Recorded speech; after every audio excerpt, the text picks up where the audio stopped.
Eddie, I don't want to make more trouble for myself. Come on. I don't know. I thought you had that all under your belt there. I never ever did a live feed. I'd have to investigate how to even go about doing that. Yeah, well, don't ask me. I don't know nothing about it.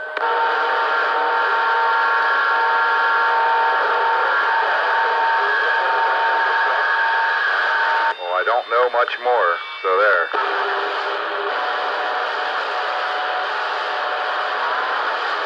Oh, well. Can't have everything.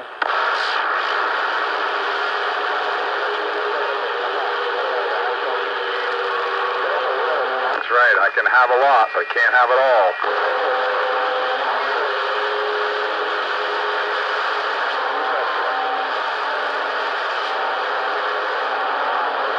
All I gotta do is keep my microphone cord from knocking the camera over. Sometimes you just don't have enough room, you know? Just don't have enough. Yeah, no, yeah. Well, like, it's either the camera gets to look at the radio or I get to look at the radio. We both can't do it. I'm using a stinking tablet. I need an actual camera. It's smaller. It would be better. But I'm not spending any more money. I'm using what I got. That's good enough. Use what you got and make it work. That's all you can ask. Yep, that's what I do. Use what I got. Make it work.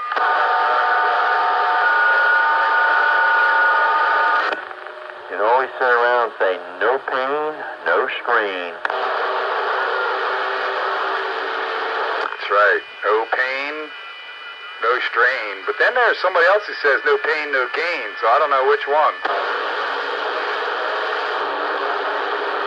Well, I guess they're the ones that ache and whine. I don't know. Yeah, well, that was all fine and well when I was in my 20s, but now I got, no gain and I get pain anyway. And I didn't even do anything but put my socks on.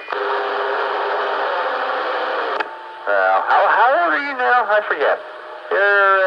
You're probably you're a little younger than I am, I think.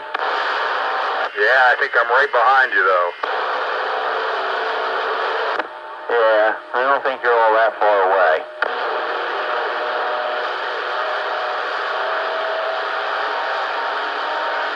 Turned 59 last month. Oh, God. I wouldn't mind being 59 again. I think I'd like that. I think I'd really like to be 29 again, knowing what I know now, though. Yeah, I think life would be a lot simpler if that all worked out for everybody, you know? Yeah, what's that saying? How's that go? Too old, wise, too young, I don't know, something. I can't remember the full thing.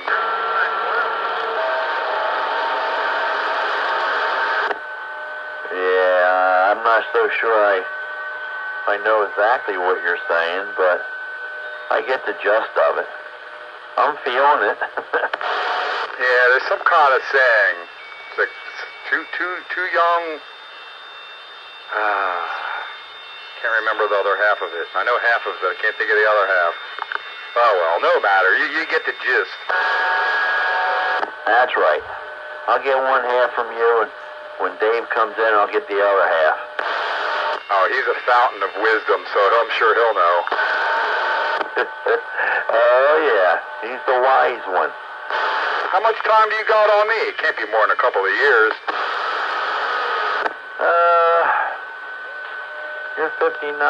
About 5 years older. Yeah, I'm 64, going on 65, though. I only got a couple more months. Oh, wow, you're older than Dave. I didn't know that. I thought you were younger than what you are. Yeah, well, no, I wish I was, but, yeah, like a fine wine. Yeah, my wife is same age as Dave, and then you got a year on them. Yeah, well, I'll tell you one thing. I don't know how it happened, but it sure does creep up on you fast. I know, it's a little bit depressing when you know that you got more years behind you than you got left in front of you. Well, I certainly don't want to think about that now. Yeah, but it's the truth. And the sad part is, nothing you're going to do about it. Yeah, but I can't die yet. I am not done pissing people off. You got to complete your mission. That's right. I'm on a mission from God.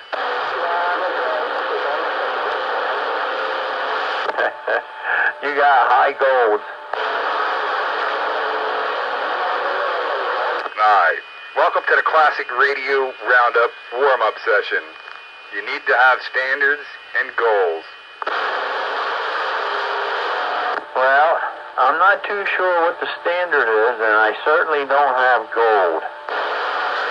None of us have gold, unless they're in our teeth, but they don't even do that anymore. It's amalgamated mercury or some nonsense. Not even silver anymore.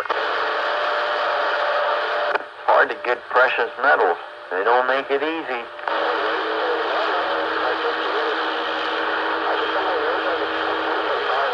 Yeah. Well, now they've valued things in such a state that food is considered precious. And truth be told, I think it's going to wind up getting more precious. As we go down the road, yeah, it's going to happen.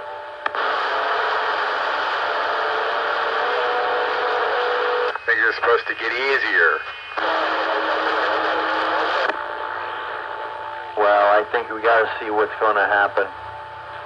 I don't foresee it getting easier. I don't care. I think it's just going to get worse. Yeah, well, if it happens the way I don't want it to happen, I'm moving to Costa Rica or Panama or Belize or somewhere and raise alpacas with my mother. Well, whatever you do, don't forget your long wire. I want to hook up with you. Yeah, my Barker and Williamson and my big wire antennae. By golly, I think that thing would do it. I think we could do that. Yeah. Interesting. Well, I don't want you to push the issue, though. I don't know if I'd be bringing that thing with me or not. To be honest, I don't know. I'd have to consider that. But I'd certainly bring my transceiver and my big antennae. Figure it out from there. Well, when I see that plane, the only one on the runway, and it can't get up off the ground, I know it's you and what you got on it. Yeah, I think it might be a little expensive if they're going to charge me extra weight. Yeah, I do believe so. You'll have to get her on one of those old military planes where they carry the tanks and jeeps. There's children that weigh less.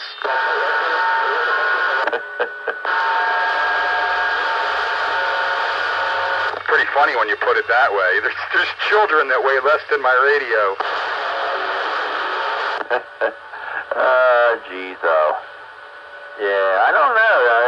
You might not want to leave that behind. You know. You only have to pay for it once. Yep.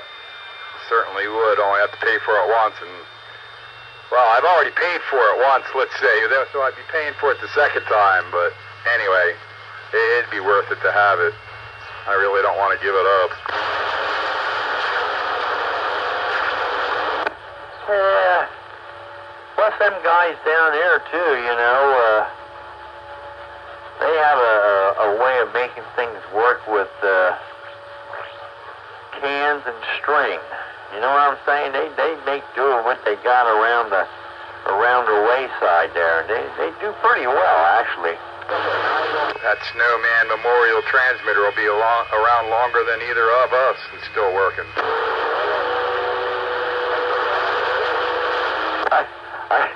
I hear some of them guys down there, boy. They actually sound pretty bad, but they got a heck of a big signal, you know what I mean? Well, I won't have a heck of a big signal, but I'll sound really good. Well, I figure if you start out with that, you know which direction you have to go to get bigger, but, you know, and you're a little better off than most of them guys are down there. Well, if I do this particular thing that's being thrown around, idea-wise, it would be my Yaesu, my B&W, my antenna tuner, my big antenna, my power supplies, and my amp. Everything else would have to move along, because that gear right there, I'll be able to do everything I need to do. Well, we'll put them in a big box called necessities, electronic necessities.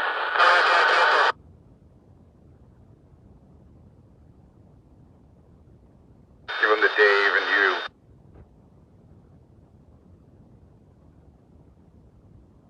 Yeah, I know. Yeah, like I said, you know, hopefully that don't happen. But, you know, gotta be prepared. Gotta be prepared. It's not looking promising on this side. Stateside, it's not looking But I'd see it. But the day is coming where the possibility is becoming real. And I don't want to be in the political turmoil no more. I'm tired of being, you know, the target of all the world's miscreants, and they all hate us. So I'll move to a country that nobody pays attention to, and 90% of the population can't find it on a map. Yeah, you want to retire peacefully and not all the hoopla. I get it.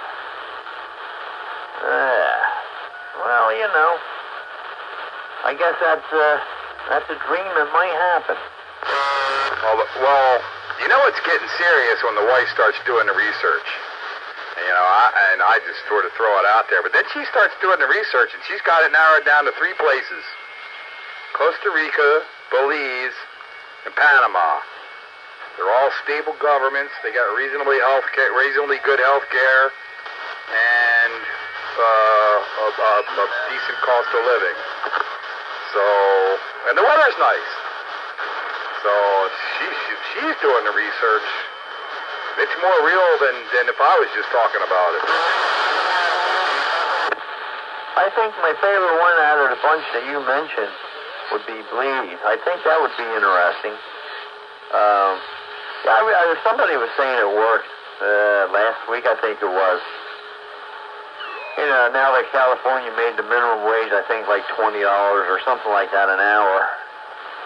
These companies, you know, most of them are shutting down, just bailing out. Well, now the governor's trying to say, well, you can no longer shut your business now. Now, do you believe that nonsense? What's the deal with that? I mean, where did they get off saying that?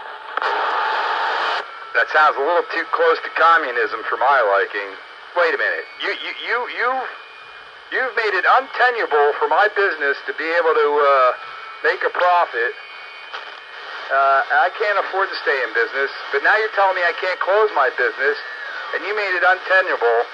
Hey, get the hell out of here. This is the United States of America. Get the hell out of here. It's unreal. It's getting out of control. Oh, I thought exactly the same thing. You know, I'm looking at it the same way you are. It's ridiculous, and I can't believe these nitwits are getting away with it or even trying. And everybody else is sitting idle with it. I don't understand. So they're throwing me for a loop. And sooner or later. See, the problem is you got all these government officials that ain't never done anything but have a government job, ain't never been in the real world, never ran a business, don't know nothing about anything, and they seem to have forgotten somewhere along the line that they're elected and hired by the people to take care of business of the government, not telling us how to live our lives. That's like why I want to get out of here. I need to retire in peace and stay out of this freaking stupid political turmoil that's just complete and utter nonsense. The government has completely and utterly overstepped their bounds. and continue to do more all the time. But then they call me the extremist. That's right. And then the other thing, and I heard about this before, it's not only in California, but I forget where it was. But like, if you get up and leave the state, you want to move out of the, I don't know if it's city boundaries or state. You gotta pay a tax to leave or something like that. I'm not familiar where it's at, but I know it's out in California, and it's a pretty severe tax too. They got it in New Jersey. They currently have that in New Jersey. Came about a year or two ago. They got an exit tax in New Jersey. Of your net worth, you get an exit tax if you're moving out of the state. That's crap. I don't even know how they get away with that. I mean, it's so stupid. So, as you say, it's ridiculous. Out of control. And that one's last year, but I heard about it somewhere else before that. And I think it was localized, but I'm not sure. You know, I'm not even sure how they can enforce that, you know? I don't know. I don't even know how that's even constitutional, or there's so many things wrong with that. There's so many constitutional violations going on in government right now. And it makes it worse. These people keep voting for these dolts, you know, and they keep enabling all this junk. And somewhere along the line, the translation has got lost that the Constitution is there to stop the government from taking our rights away.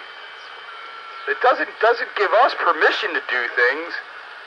It gives them a restraint from doing things. They seem to have forgotten what it's all about, trying to turn it all around. And do the hokey pokey. Yeah, I guess it's time to get the taxi back on the road. Yeah, you drove off the bridge, man. Man, I went flaming right over the guardrail, down the cliff, and tumbling the whole way. I had nothing to do with it, honest, Dave. Well, you know what they say, it takes two to tango, so, you know, there's that. Yeah, as he has his fingers firmly crossed behind his back.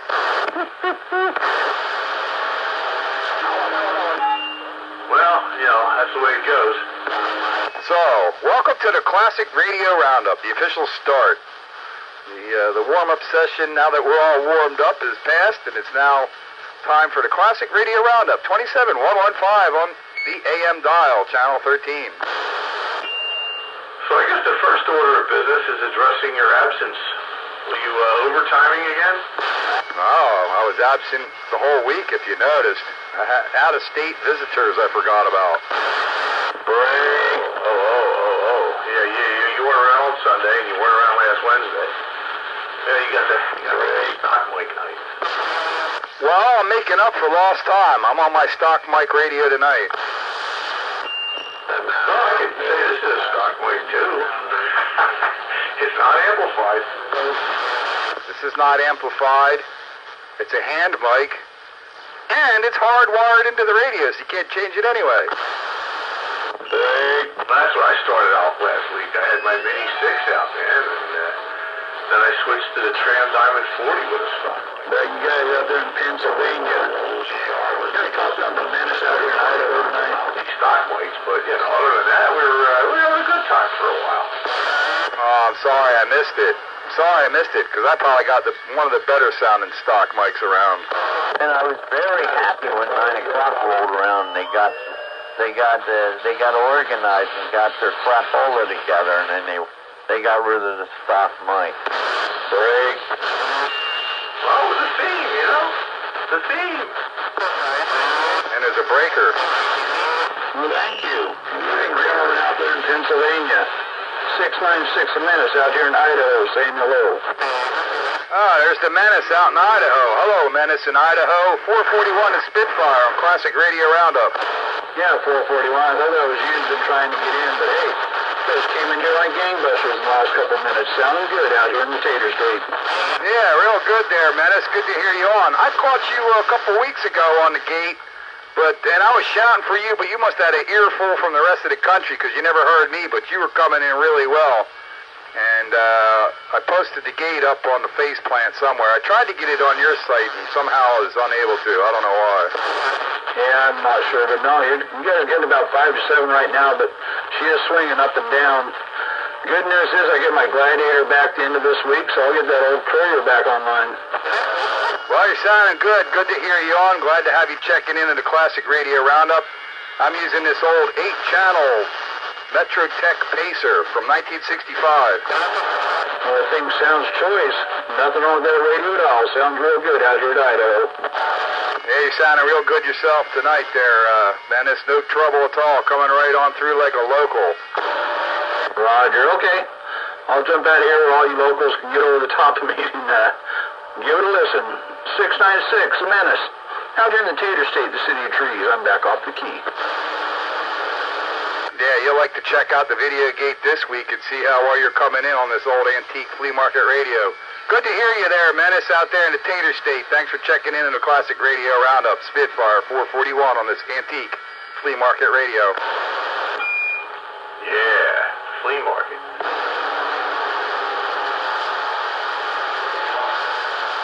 I literally thought that was a local breaking in. I thought so too. There you go. On the back of your antenna even. This is also true. And I didn't even hear him. Wonder why that is. You hear everybody like I do. Yeah, I don't know. I did not hear him. Oh well. Better off next time.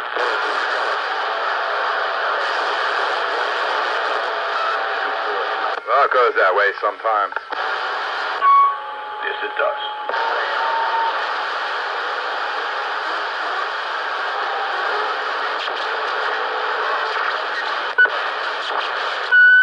Night Train was also absent last week. I hope he will grace us with his presence tonight.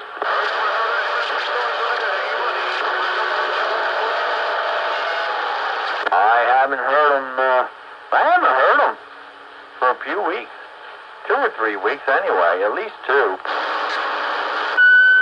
Yeah, well, that's right. You're in there a lot more often. Yeah, he likes to pop in there Saturday nights and Friday nights and things like that. I just haven't heard him on Wednesdays. I think last week or 2 at least he hasn't shown up for Classic Radio Roundup, which is sort of unusual for him. Well, I couldn't say for last week, but I think he was in there 2 weeks ago. Maybe that time's just going by too quickly. Yeah, I know. JR and I were talking about that there's more years behind us than there are in front of us. Oh, absolutely. All right. This way or where? That's about as best I can do. I gotta pull the lid off of this and adjust that trimmer cap in there and get this thing back on frequency. Now I have to go all the way to the left on the clarifier just to get it close. Used to be right dead nuts on. Now, crystal drifts, man. You have a 50-year-old radio. Well, hopefully I picked my right capacitor to go with my only channel 13 crystal for this radio. I'm pretty sure it was the right one. And so I didn't check my transmit frequency to see how close I am. But the receive frequency is easy. It's tunable. Yeah, according to my dial, I can't really tell for sure, but you are a little low compared to JR. No, it's not a whole lot I could do about that except start fooling around with picofarads, and I'm not gonna. No, I got tunable receive too, and I can just tune it in on you, but then, I can go back and forth. It's no big deal. Well, my receiver's broad enough that you could be a couple KC other way and I probably won't notice. That's also true. See, more than one thing can be true at the same time. Good golly. What's he saying? No, you're saying. You're wise. Or he's wise. Somebody's wise. Oh, my receiver's wide. I can tell you what's going on channel 12, 14, and 13 all at the same time. Wow, that is wide. Well, it's not quite that bad, but, almost. Exaggerating just a little bit. But if Bleed Over Bob is on 14, I can certainly tell. Or Bleed Over Bill, I can certainly tell what he's saying. Yeah, that's mostly due to the fact that he splatters a bit. It's not really a testament to poor receiver selectivity.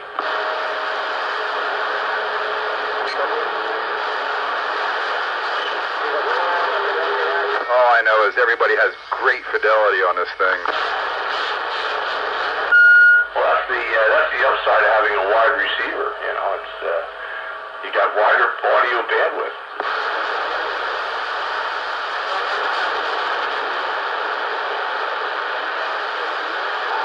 Yeah, this was, I don't know, I probably brought it up before, but this was North Wales Tim's radio. Yeah, I remember you getting that from him. Well, I think my Simba was originally from him at some point. And the Tram Titan 2A I have came from him. And my Cobra 2000 came from him.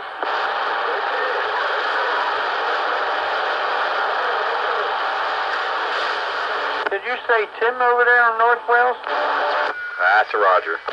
He passed. I also know that several years ago now. Yeah, quite a few now. Okay, yeah, 'cause I was talking to Brian out of that crew over there, and he was telling me Tim, and there was another one. I'm trying to remember who it was. Maybe Al. I don't want to say yes for sure, but next time I talk to Brian, I'll ask him. Yeah, because I'm pretty sure Al passed away from that crew.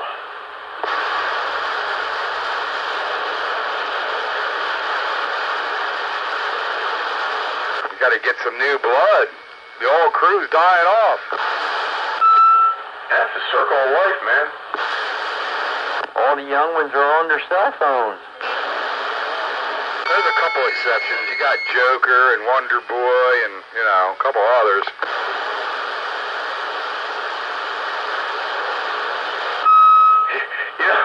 That's pretty sad when guys in their 40s look at it like young blood. Well, that's where it is.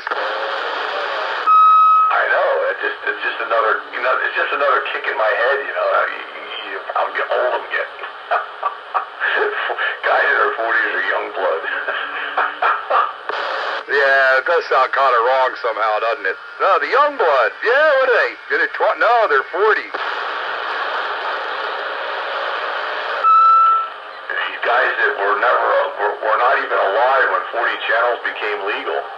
They've never seen, they're never around when 23 channels were the thing.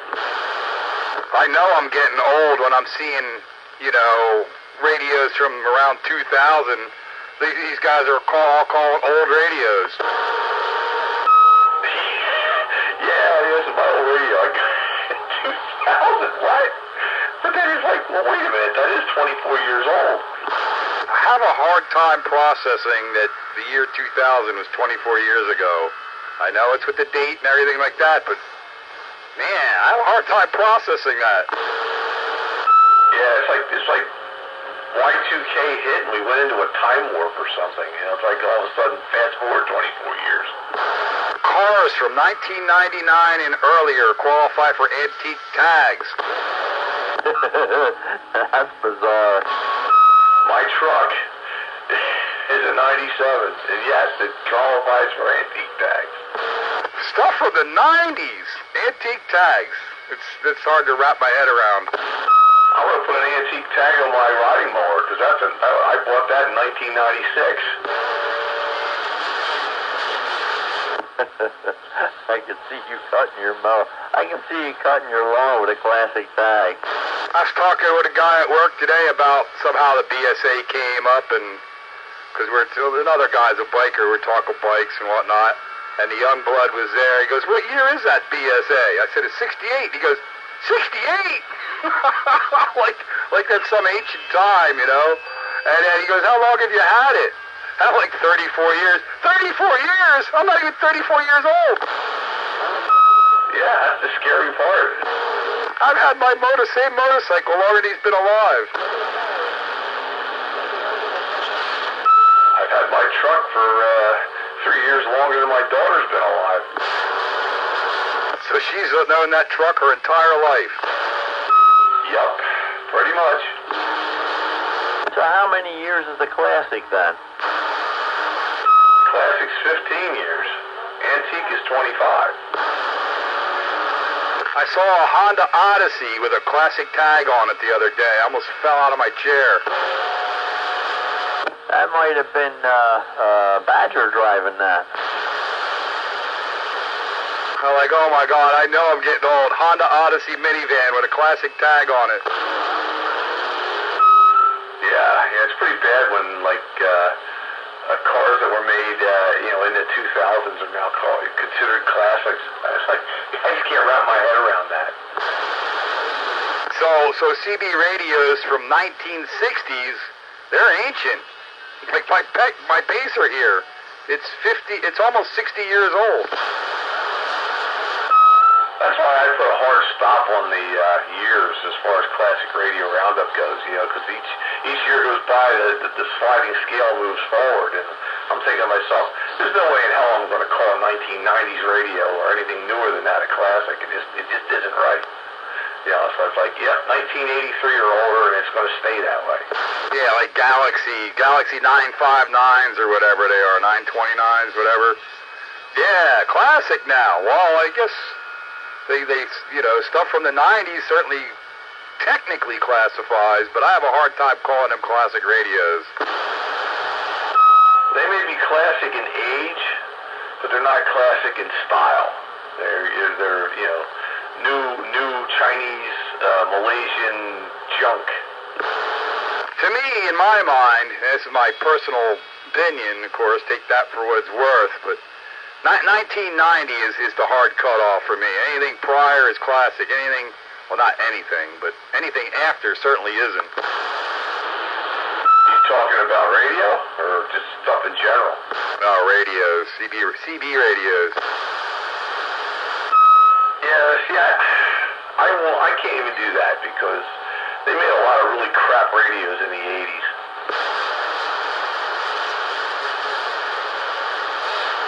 My TRC 441 was in 81.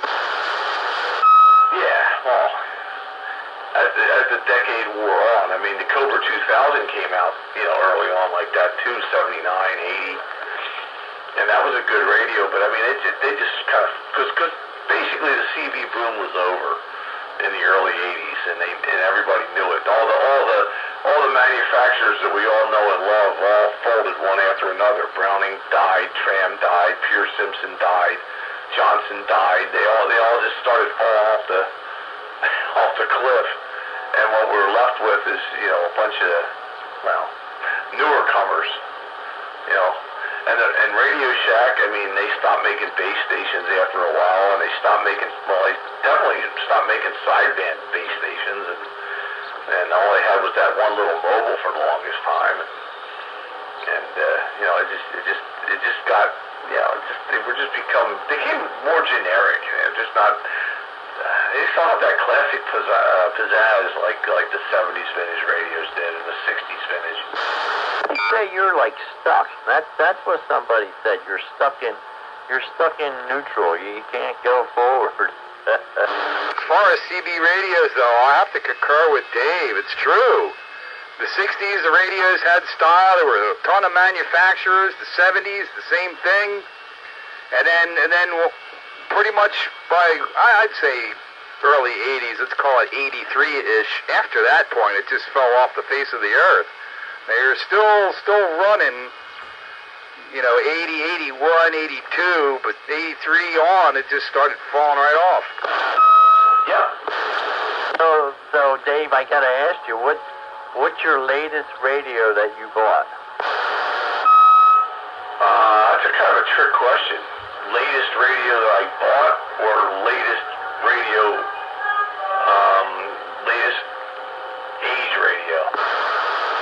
Yeah, latest dated radio. There you go. The newest radio I own is a Galaxy 2547. And that's the newest radio I have. Everything else is older than that. And I'll be right back. I got some popcorn with my name on it. You've got me beat there, JR. My newest radio is a Cobra 142 GTL. Everything I got is older than that.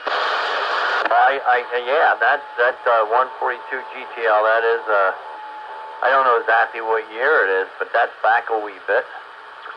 The 2547, I don't know, that has been around for a bit, but I don't know exactly what year it was. Skippy was in here, he let me know right off the bat, but yeah, all right, well, you know. So what year was the 142?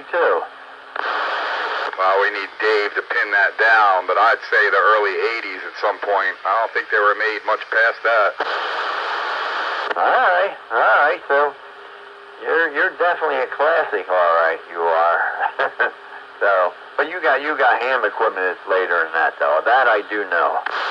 I only got one radio at this current particular time that's new. All the rest of them are old classics, too, including my 2-meter rig.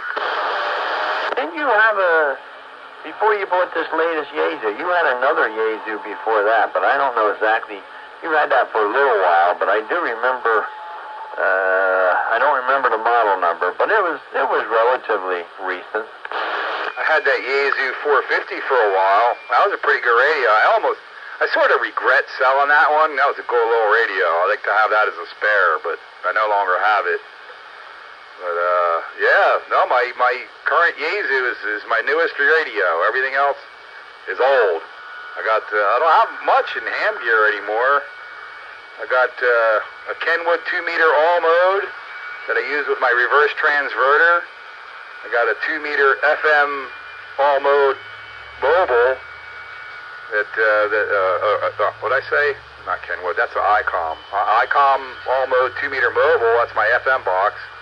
And then the Kenwood 2-meter all mode I use on 2-meter sideband and with the reverse transverter, which is always fun.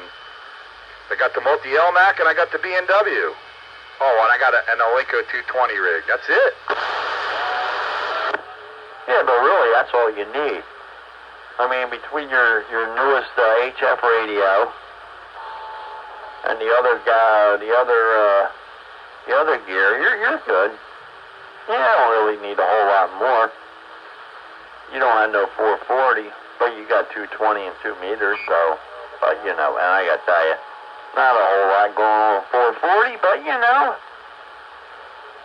yeah, that's all. And plus you got the boat anchor, so you're all good. You don't need no more. That's right. Yeah, I don't even go above 50 megahertz anymore. I don't even turn the 2-meter stuff on anymore. If I'm on air, I'm somewhere on HF on the amplitude modulation using either the LMAC or the B&W. That's it. And then of course the Yaesu I use as my receiver. Yeah. All right. Well. All right. So Dave, what year was that 2547? I know they've been around for a while. I figured. I don't know if yours is surface mount. If you had it for a while, it's probably not. So, but I don't know exactly what year they came out. I got mine from Pete many years ago,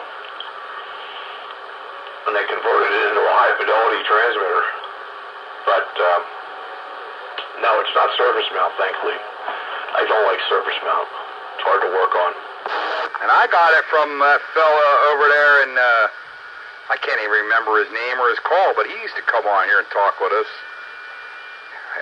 Over around Skipback way, almost. I can't even remember his name or his call. Holy heck. But I bought it from him, and he had it for a couple of years before I got it. I keep wanting to say his name was Sam. Was that right? Sam may be his name. That may be correct. Was he the one that did he was in here, he had all the echo stuff going on there. He used to pop in now and again. Oh, God. He got a ticket. He did get a ticket before he passed, and he set up some VHF, UHF gear I don't think he ever made it past technician then, and then he died. Well, that would explain why I haven't heard him. He's a friend of Paul's. Yeah, that's right. Paul would know his name and his call.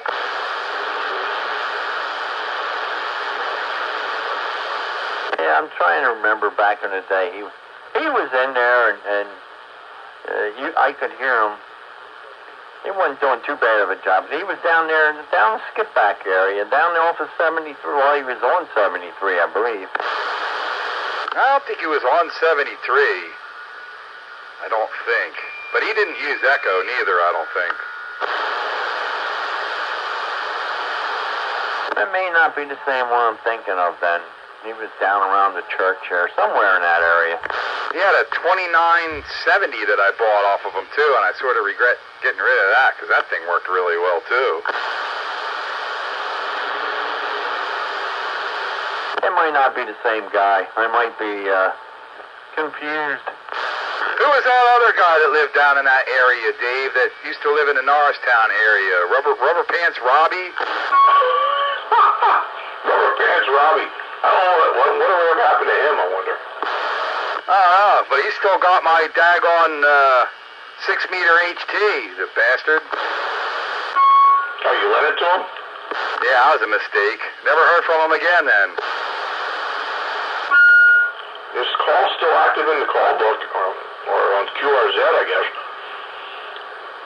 But yeah, he kind of disappeared during all the nonsense on 21. He couldn't handle all that.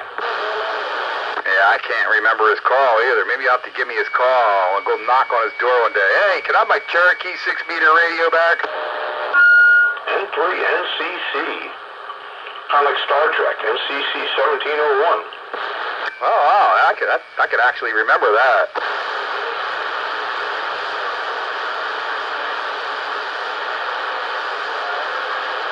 I think he still lives in the general area, skip back or something. Yeah, maybe he still lives at the same place. I've been there once before, but I couldn't find it without a refresher. I just remember you calling him Rubber Pants Robbie. Well, the person who gave him that name was Gretchen. Because he was always crying about something, and she just called him Rubber Pants Robbie. And it kind of stuck. Things like that tend to, especially if they're apropos.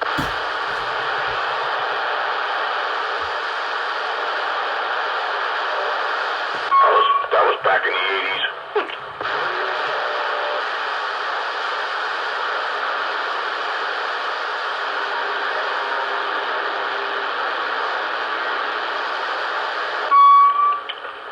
So let's see. My 2547 is the newest radio I have. But before the next one down from that would have to be the TRC 465, which I believe was probably an early 90s vintage. And then before that, I guess we get down to the TRC 451, which is, I guess, 1981. And then after that, everything's pre-1980. I think the President of Washington might be 78, 79. Yeah, that was the old version. I think that's probably 78. So everything else is before that. And the Cobra 142 GTL, that's like 80, 81, ain't it? Well, that's another one of those radios that's kind of lasted a long time. They had a long production run, just like the 2000, so it could be probably anywhere from 1979-ish to, probably 1990-ish. I don't know. It's somewhere in there. Well, I stopped when you said the 2547, because even that's a few years back there. Quite a while, actually. If you got it off of Pete and he got it off of somebody else, that had to be 2005, somewhere in there. I'm still considering that not a classic. Oh, it's definitely not a classic. Yeah, this is the old version. It doesn't even have a switching power supply in it. It's got the linear power supply in it. And was modified, and I think R&R did it. It's got dual finals in it. Somebody added the second final to it. It puts out a little bit more power. I can get like 30 watts out of it on sideband. And they put some kind of other negative peak compression mod in there and cooped it all up with epoxy. And but it works really well. Yeah, that was Sam. He had all that stuff done. He always had stuff down there at R&R getting modified for whatever reason. Yeah, but they clipped the freaking limiter, so I had to fix that. If you can't gloop it with epoxy, you can't fix it. Or goop it. Break. Well, there's Joker. Another, our friend from Jersey. Or near to Jersey, anyway. Yeah, pretty close to Jersey. Hello, Joker. Good evening. I keyed up a little while ago, but since I'm so far away, it took a little while for the transmission to get to you guys. Good evening, Joker. Hello, and hello. Hello. Yeah, well, radio waves only travel at the speed of light, so, when you're several light years away, it takes time. We gotta change his handle to Jersey Joker.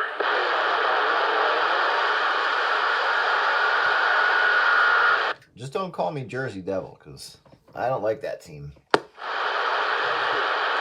No. Speaking of that, I don't know if you guys follow it. Listening to KYW today, I didn't hear at all anything about the Flyers, so I'm assuming they lost last night. Yeah,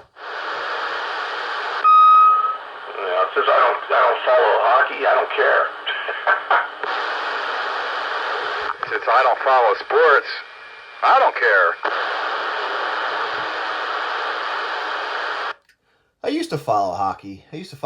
Pretty heavily, especially the Flyers. But then when I moved over here to Bally, I couldn't get Flyers, so I kind of fell out of favor. So I only really listen to it when KYW talks about it. I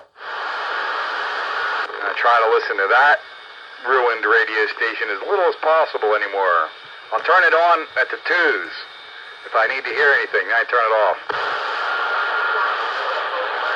Yeah, my wonderful Ford sync system doesn't work at all.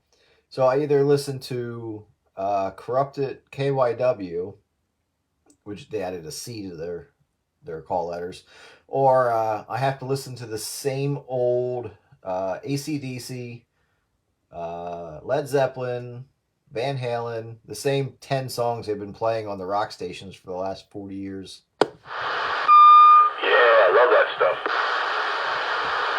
I would love if they started playing some of the B-sides and some of the alternative stuff, just not the hits. That's why pirate radio on Sunday nights is so much fun.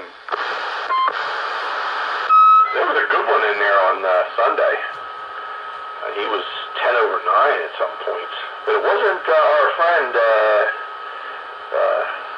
Radio Free whatever. It was some other guy. Because he was playing slightly different music, and he didn't have the jingles and all the personality going on, but his signal was there.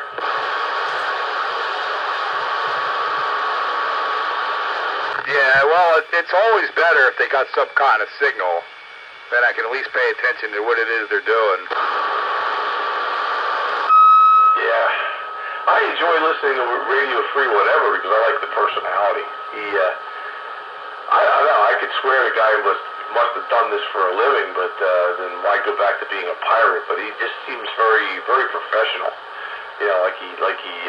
He's done this before. He's not just some basement dweller, picking his nose and whatever. He certainly seems to enjoy what he's doing, and he is talented in doing it. Maybe he's a Red Blanchard. Or maybe he's somebody who just got fed up with the cookie-cutter corporate radio scene and decided to just do his own thing. What is a Red Brancher? Well, maybe he's got a day job, and that's his hobby on the weekend. Good evening. Good evening, Bye Buster. And Red Blanchard, he was a radio personality who also dabbled in shortwave, ham, and CB radio. Ah, that's something I did not know. Thank you. You'd be surprised how many people that are in the broadcast industry also enjoy it as a hobby. Yeah, he wrote a lot of jingles, if I can remember right. Probably some that you would actually recognize. He died in 1980, so he was born in 1914. Yeah, so we can't talk about him. He's dead. But he's got a Wikipedia page, so I'm allowed to. I can read it. I wonder what his very last jingle was. Well, I can look that up. Can I talk about the jingle? I was seriously thinking about getting a jingle ID for the 220 repeater at one time. For $200, you can get like a Pam's jingle. I don't know if they're Pams or Jams now they're called. I forget, but they'll produce a jingle for you.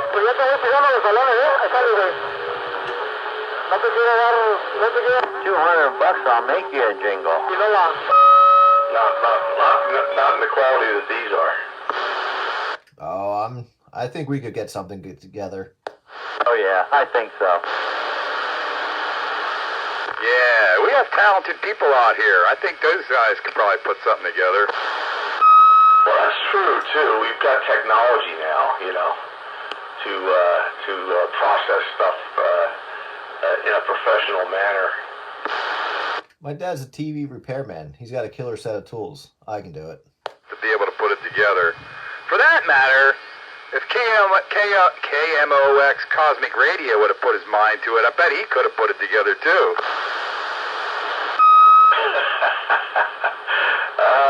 Well, it certainly would have enough echo. You know what? That's who I'm thinking about.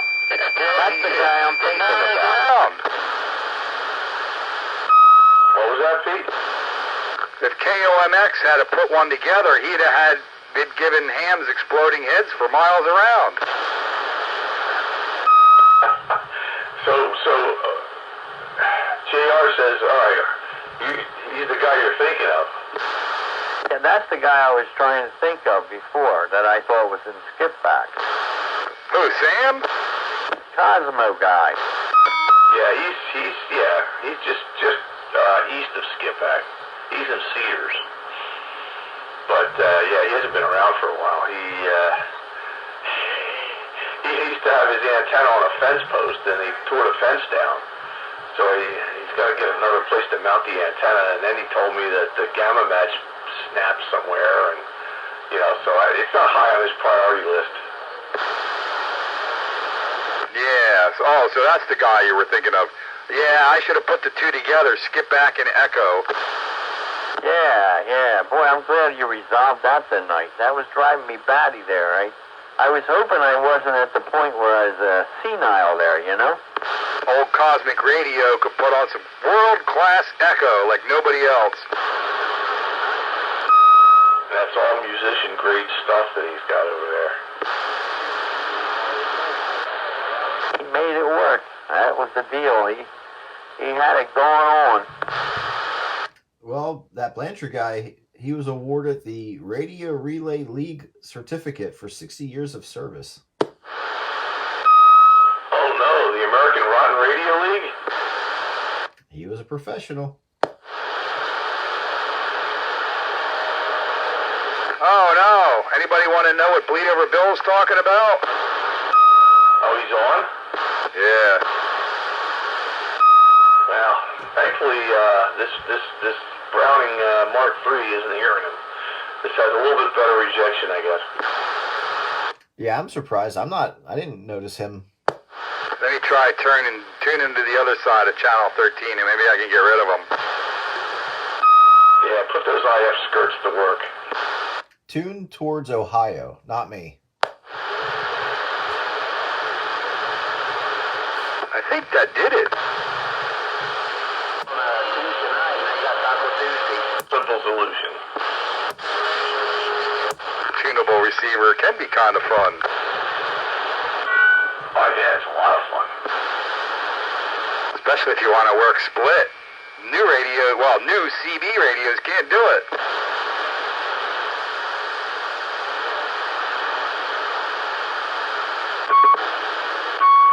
trying to escape the secret channels, and you could just take your little cheap Metro Tech radio and tune in between the channels, and you could hear them. When I first met you guys down there in Norristown, I had one of these metric techs. That's why when I had a chance to get one again, I grabbed it, because I knew what it was like. And I used to do that. I used to spy on people. I couldn't talk to them, but I could listen to people on the A channels. Yep, everybody's like, yeah, because everybody's got 23 channel radios, crystal controlled.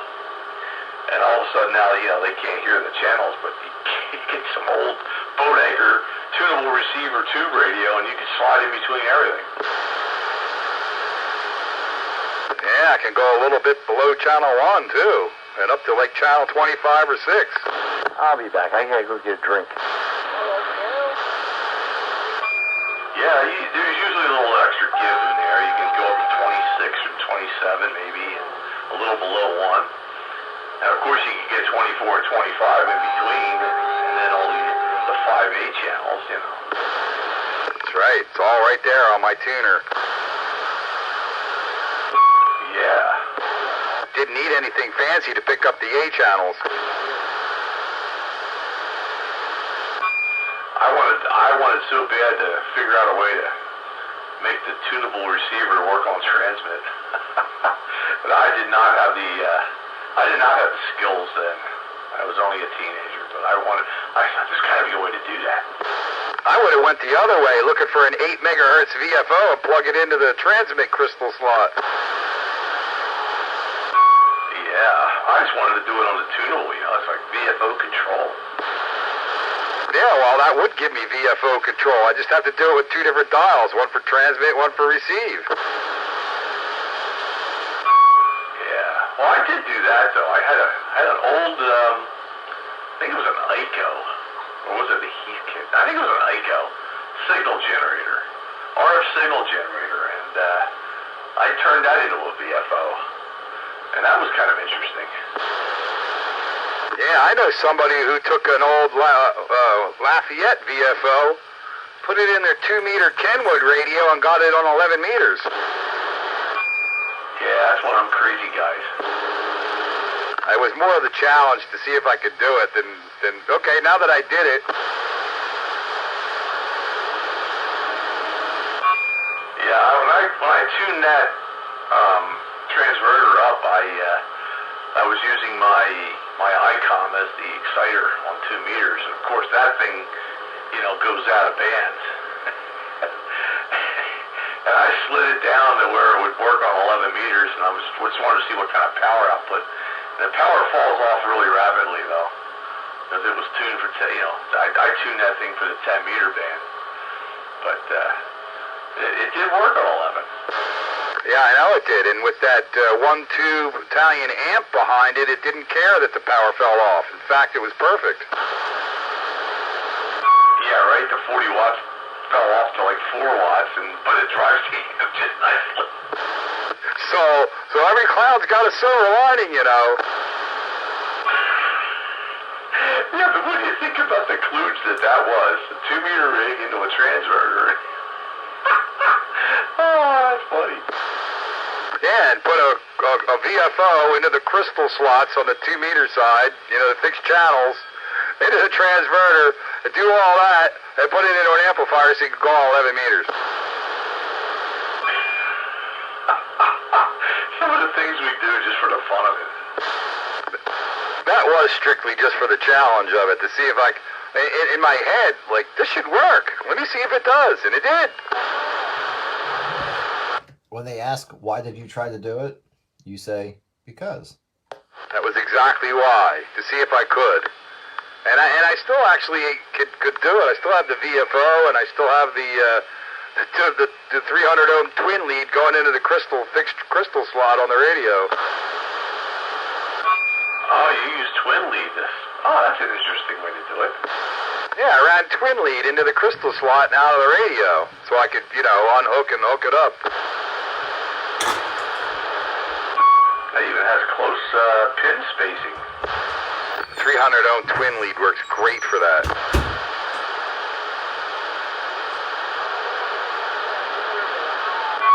I used to just use RG-174, that really super thin coax. I found the twin lead works out quite well. It was the right spacing the whole way.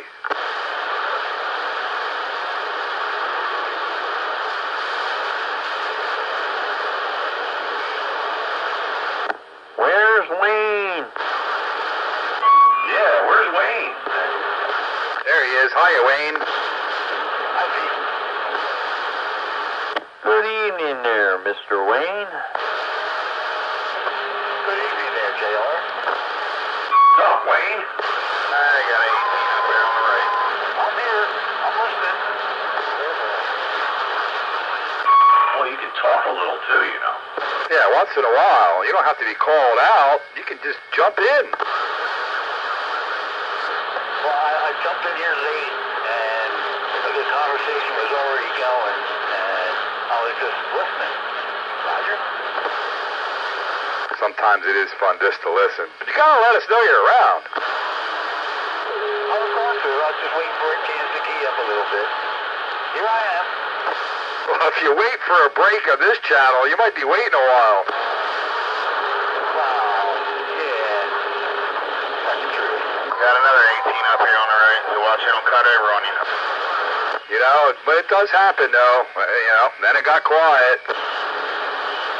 Hello, gentlemen. Oh, don't call me names. I work for a living. How's it going tonight? Yeah, it's another wonderful classic radio Wednesday. Yeah, Nostalgia Night on the CB radio.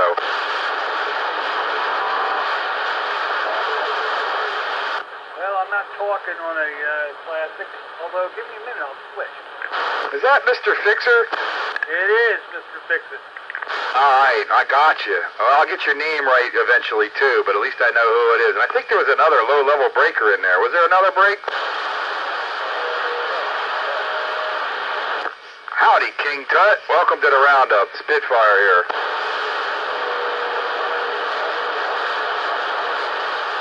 Well, you're a little light to me, but I think you're far away from me. But it sounds all right. I hear you, so it's working.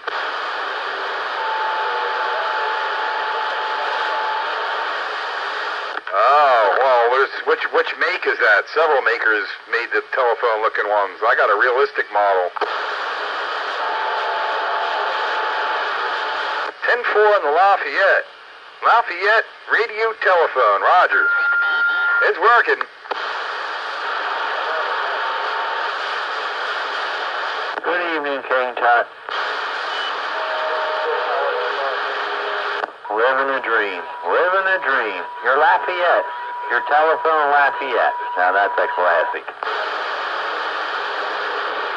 I had the white Midland telephone. I have the realistic 23-channel telephone.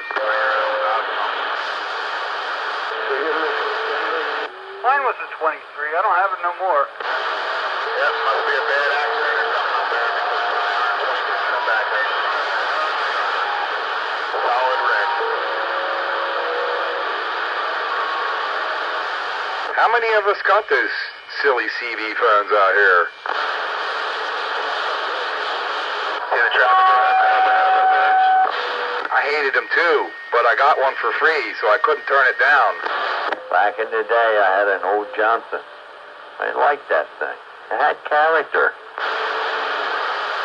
That's what we were trying to say, man. Old classic radios have character. Yeah, whether it was for good or ill. Yeah, because there's another other version. Yeah, one way or the other. I had my Midland in my 76 Blazer back in 76, and the girls all thought I had a phone. And I'm sure you didn't tell them any different. Hell no. They thought you were cool, Mr. Fix-It. Yeah, not me. Back in the 70s, Mr. Fixit was cool. So what happened?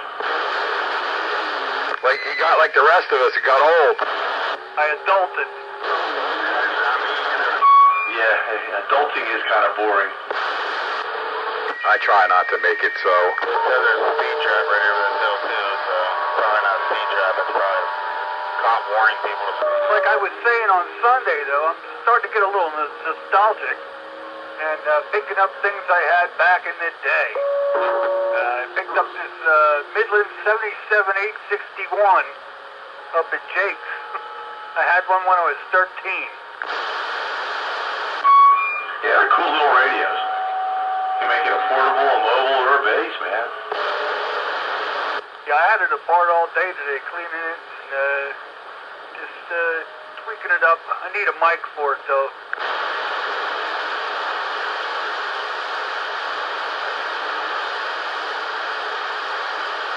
An hour and 25 minutes, man. That's fucking crazy. Yes, King Tut. Welcome to the world of trucking. And where's the picture at? Oh, Quad State Group base plant? You did that in the Quad State Group, right? Yeah, I saw it. So that was yours. All right, 10-4. Yeah, I don't do the Facebook thing, so yeah, I missed the boat on all that.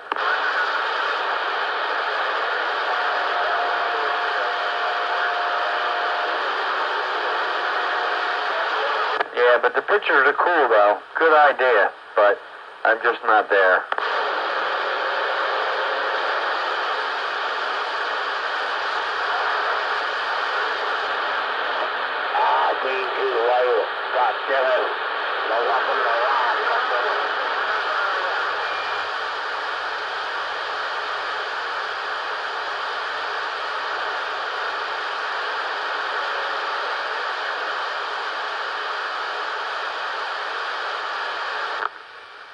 All right, then it got quiet. Yeah. I was reminiscent of the phone in the car, making Mr. Fix-It look cool. I never had one in the car, but I got one sitting here on the desk. I did put it in the car at one time, and it didn't stay in there very long.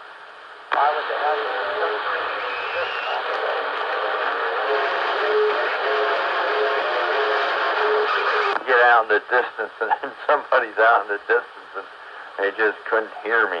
It didn't have the best audio in the world. Yeah, the stock handset on the thing don't have the greatest of audio, but I got a D104 plugged in there, and it doesn't sound too bad that way. That's one of the reasons why I don't like them, because, I'm not going to run that silly stockish thing. I always have to put a power mic on there, and that kind of defeats the whole point.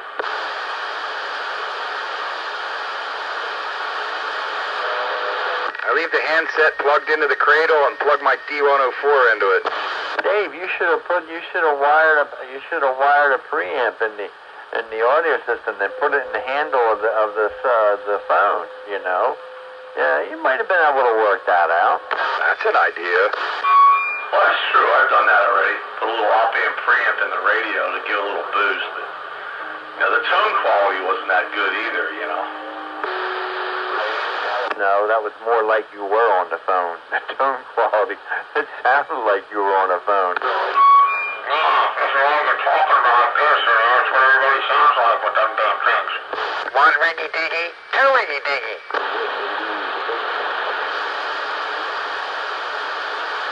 And you got one maniac out there trying to shoot Skip with it.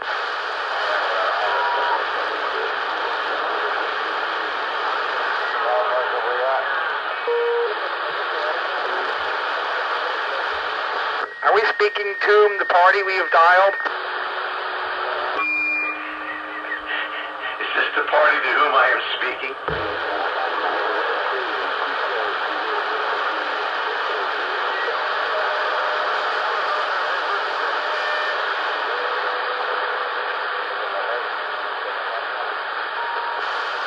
Kids today will never know the joy of finding a dime in a telephone booth change holder.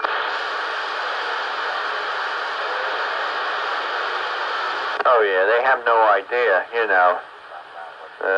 In order to even to know what a phone booth is, they would have to watch an old cartoon of Superman. You probably won't get Doctor Who at all.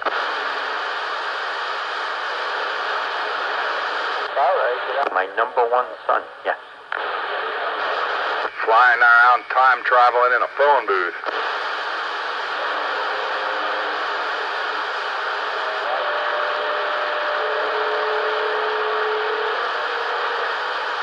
I forgot about that old classic there. I forgot all about that. That's why we're here, to remind you. There used to be a gas station in Douglasville that was only a dime for the longest time. It's not there anymore, though. Yeah, we could get gas for a dime. Not gas, a phone booth. Oh, a phone booth, yeah. Geez, I don't even know if there was any of those around. Not that I could see anymore. Where was that at, Wayne? Exactly. It was, after you come off the bypass, it was down,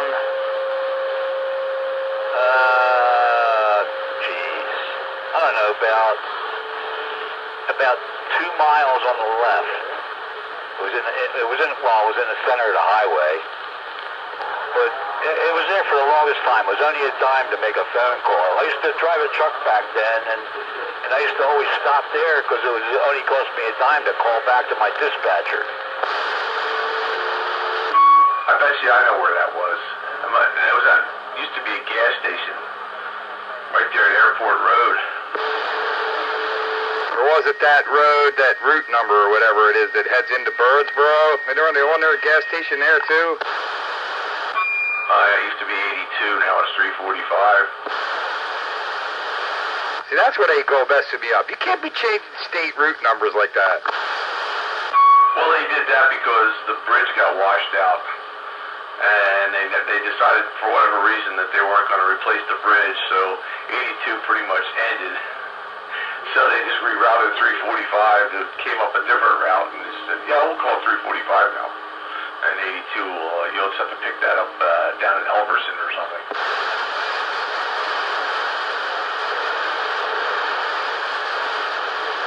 Which bridge are we talking about that went away, that made that have to change?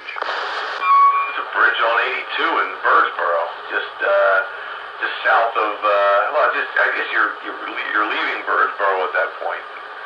It got washed out in a flood, and they, for whatever reason, decided they weren't going to replace it.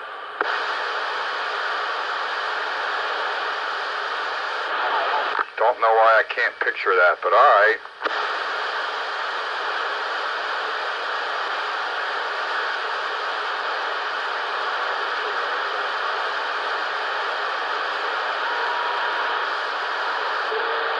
Kind of picturing that corner there, or that island area between the east and the westbound 422. Yeah, that's got possibilities too, but I was thinking of that gas station. Well, it used to be a gas station. Now it's kind of like I don't know what it is, but they have a little outbuilding there with bathrooms in it. And I thought there might have been a phone booth next to it too at one time. It's not there anymore though. Is that where the rental place is? There is no rental place. Yeah, it was one of them off-brand gas stations more recently. I think it was at Getty when I moved here. And I don't know what and then it went someplace, and then it changed to something else, and then I don't remember. And then it became like a little, like a small-time used car place, and it's, you don't know what's going to be there for any given time now.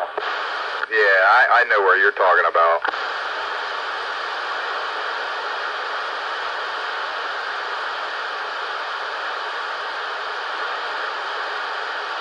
Keep on talking about it. I got to take intermission. Be back shortly. Countywide Radio. Okie dokie, Smokey.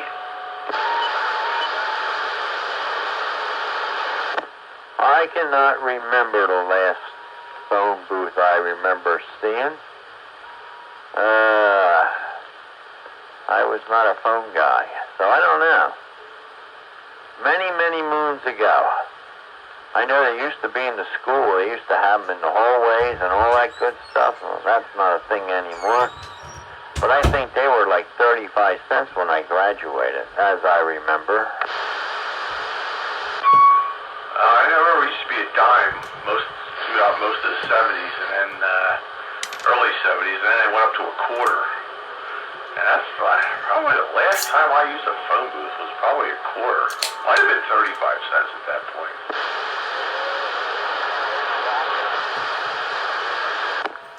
Boy, they probably lost a lot of revenue. Then they had to spend money on cell towers. But I don't think the regular phone company had their hand involved with that, did they? It's a whole different business unit. Yeah, so that tells me they lost a lot of revenue out of all that. They were hurting. I just walked in the room, but I think I used to carry 35 or 45 cents, maybe even 50 cents when I was a kid to call my parents to pick me up. Yeah, never leave home without that 35 cents to make a call. Yep, that was always in the pocket. And there were always phone booths around, you know. I mean, there was, right? I used to go to the one back in the day, you know, we used to talk on the radio and you wanted somebody to call you on the phone and you didn't want to give your phone number out over the air, so you give them the phone number of the phone booth and I'd get on the bike and ride up to the 7-Eleven where the phone booth was and wait for them to call me. And then I could give them my phone number and, you know, then from that point on we're okay. I think there might still be the remnants carcass of a phone or of a payphone near the East Greenville Fire Company where the B&H used to be. I think the carcass is still out there. Yeah,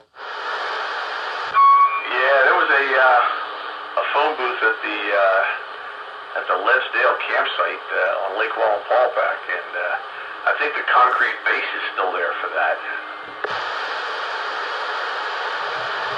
See, you guys were all, well, not all of you, but Dave, you were a city folk, so you had them phone booths around you to do that. But I'm trying to remember when I was in school, we went to O&J, and that's all country crap out there. And we didn't so much have a lot of them phone booths out there in the boonies, so they didn't do us a whole lot of good. I guess that's why we had CB. Bite your tongue, I am not a city guy.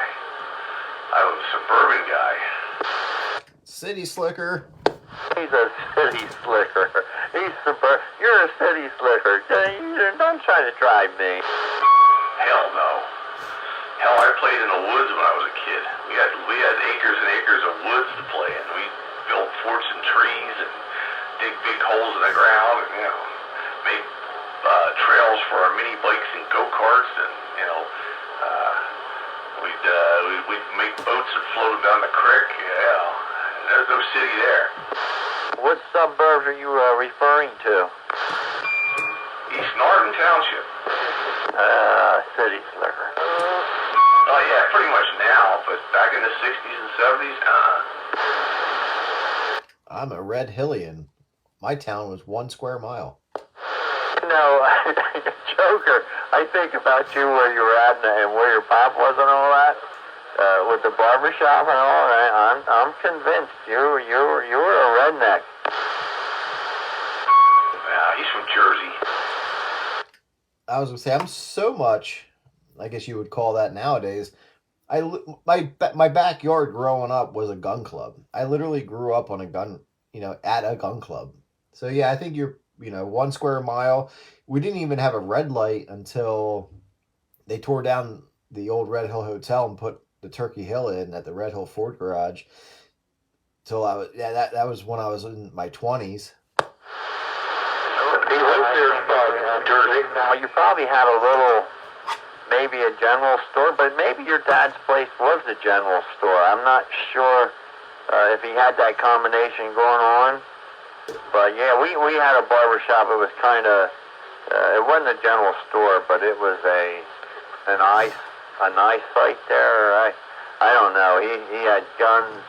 He had everything hanging on the wall and all kinds of furs and whatnot. He was an auctioneer though to boot, but I don't know.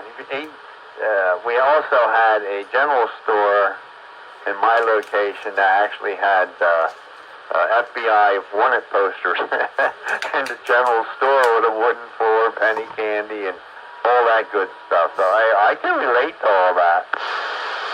Well, my grandfather sold, he was a barber. He sold guns and he sold CB equipment and fixed it.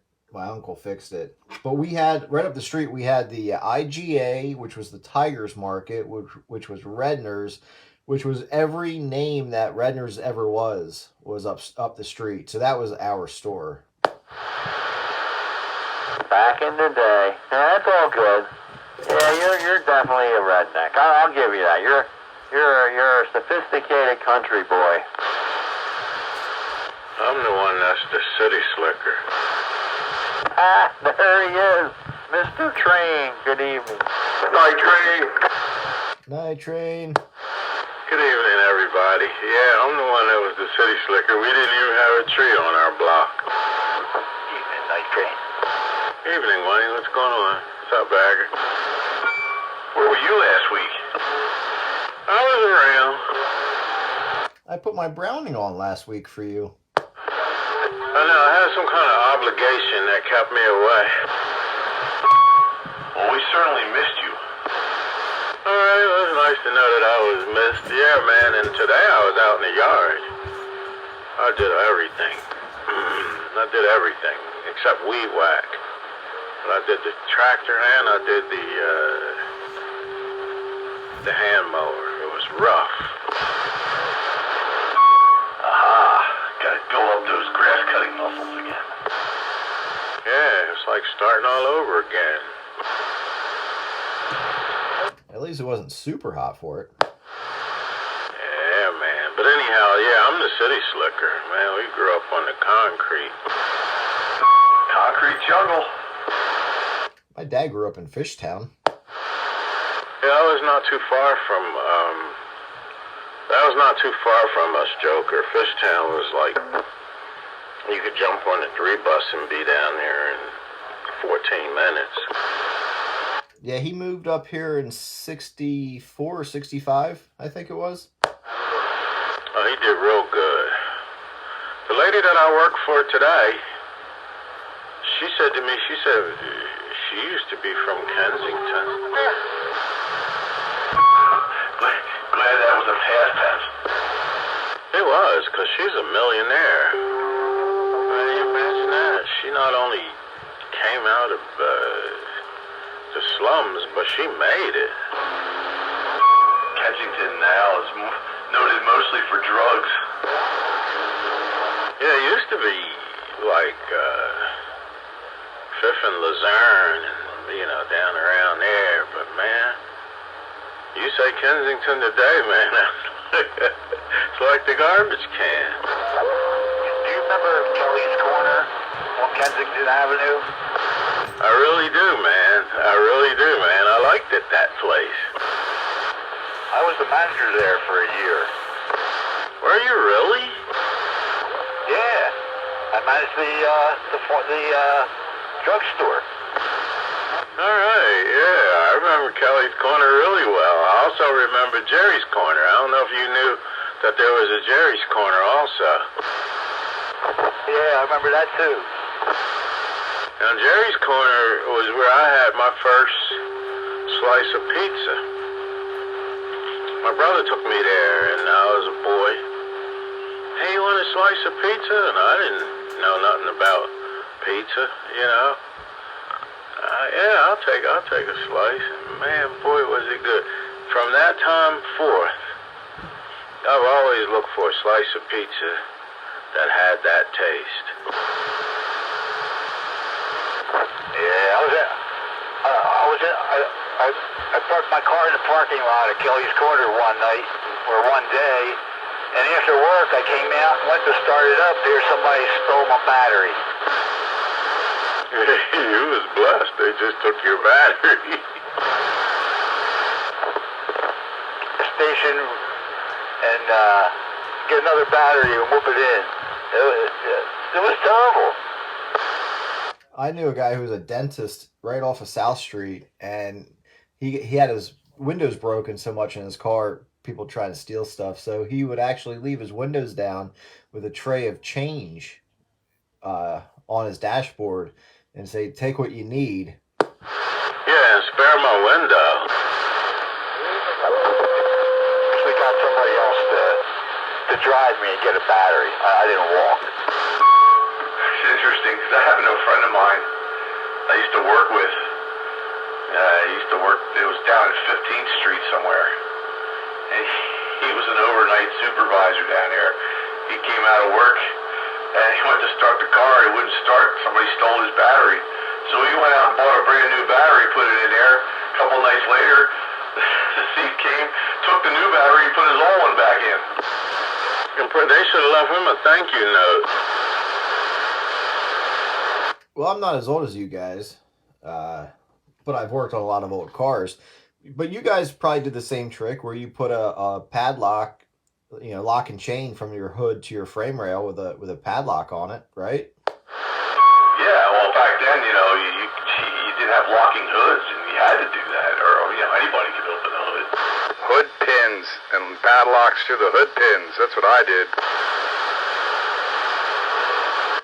Yeah, well, that was the other option, but people that didn't want to go that extent, they just put a up underneath the hood, down, in front of the radiator support to the frame, looped a chain around. I tell you what, now, man, they're hacking into the newer vehicles using computer technology. Like if you have a brand new F-150, they can access the codes and everything right there. And then they come back and they just open your vehicle, make a key, steal it. Yeah, well, they can do it electronically. You can start the car with an app on your phone. So how hard do you think it could be to hack something like that? So now they got to come out with programs to stop people from stealing these new F-150s. Those things are expensive, and they can have it within less than 45 seconds. They could have your vehicle. They've been stealing Kias and Hyundais for years with nothing more than a dongle. You have to put a hot switch in it. See, that's what I would have, a hot switch. Can get one of them, yeah, that's what I would do. My convertible Mustang, I have a hot switch in it. I never lock the doors because I don't want people cutting the top to get in. There's nothing in the car to steal, but yeah, I have a hidden switch, ignition switch. Yeah, we used to call it a kill switch. Yup. My car has a built-in anti-theft device for millennials. It's a manual transmission. My little daughter can drive that. She don't want nothing but a stick shift. She's a rare one. Yeah, she ain't got to worry. Even her father have trouble driving her car. Anti-dad theft. Hell, my wife wasn't allowed to get her driver's license until she could drive her dad's dump truck around that was the golf courses. Every kid had to learn how to drive the dump truck before they could get their driver's license. That's probably because that's the only thing that he could teach them, man. Yeah, I miss my stick. I bought my first stick shift car in 1979 and have had one in the family ever since. I learned to drive on a dump truck that had 15 speeds, 3 forward and 2 overdrives. Wow, man. Oh, yeah, the old splitters. Yeah, we used to swap back and forth, me and my sister. It was a Volkswagen. We had to pay the gas. It was $4 a week. It's your turn to pay for gas. I paid last week. You had to get up off the $4, and then we took turns driving it. So it was definitely a stick shift, man, that little Volkswagen Beetle. Yeah, the very first stick I ever tried driving was a Volkswagen Beetle, and it was a really easy stick. When I got mine, it was a lot tougher. The clutch was grabbier. The Volkswagen was a lot smoother. They had a lot of fun to drive. They were, man. I seen a silver Volkswagen. I don't know if there was a such thing as a silver Volkswagen, but this guy had it down on Rittenhouse. You know, he had a reserved parking spot for it. And it was like absolutely beautiful. And then it had a white interior. That thing was so pretty, I just had to smile. Beetles were fun to drive, especially in the snow. You didn't have to turn the wheel much to make a turn. You just hit the handbrake, turn the wheel a little bit, the whole butt head would swing around, and there you go. You made your 90-degree turn. Power slide. Yeah, they went through the snow pretty well because all the weight was on the rear tires, so you had your traction. School teachers used to drive those Beetles, man. You know, I guess they got out of college and, you know, things were probably tough, and they'd have them little Beetles. And there was this one guy who was really tall, and we couldn't understand it. Why does he? And, well, turns out that the roof and those things are high enough for a tall person because of that dome-looking thingy. Another good car in the snow was my first stick, a 66 Corvair. Yeah, I had a VW 63 convertible, and I put the adapters on and put Chevy wheels on the back. There were snow tires. It was awesome in the snow. 63. That must have been a 6-volter. Corvair, just don't get hit by a Pinto. I had a 64. Yeah, I don't think they converted over to 12 volts to like 65, maybe. Yeah, we had a 69. Old Corvair. Smell them fumes. Yeah, the Corvair with the flat 6. Well, Didn't the Corvair's block used to crack? first time I got laid was in a Corvair. Which vehicle are you talking about switching over to 12 volt? The VW or the Corvair? The Volkswagen. They were 6-volters up to like 65, I think.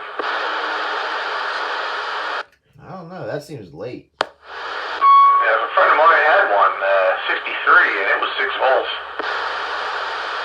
That's all it took in them days, you know. If you had a little tractor battery, much more than a tractor battery.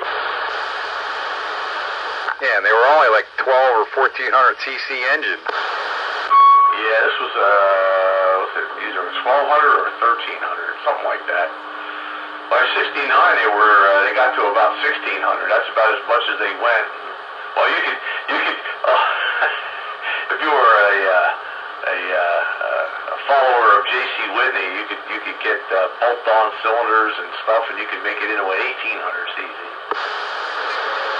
I love that J.C. Whitney catalog, man. I used to drool over that the same way over the Lafayette catalog. And if it ever died on you, you get a couple of guys, you pick it up and move it out of the way. Yeah, me and my brother, he had one, a Volkswagen. He blew the engine up, went to a junkyard, got an engine for like, I don't know, $25 or $30. We pulled it out in the afternoon and put the new one in. That's right. That's the way life used to be. Life was much more wholesome back then, too. Yeah, we changed the clutch, and my friend's 63. We unbolted the engine. We put a tire underneath it, let the engine fall on the tire. Then we picked the car up over the engine. And it's somewhere along the line we got a hold of a transmission jack, and that's what we put the engine back in with. You mean like those little scissor jacks that you'd spin and turn?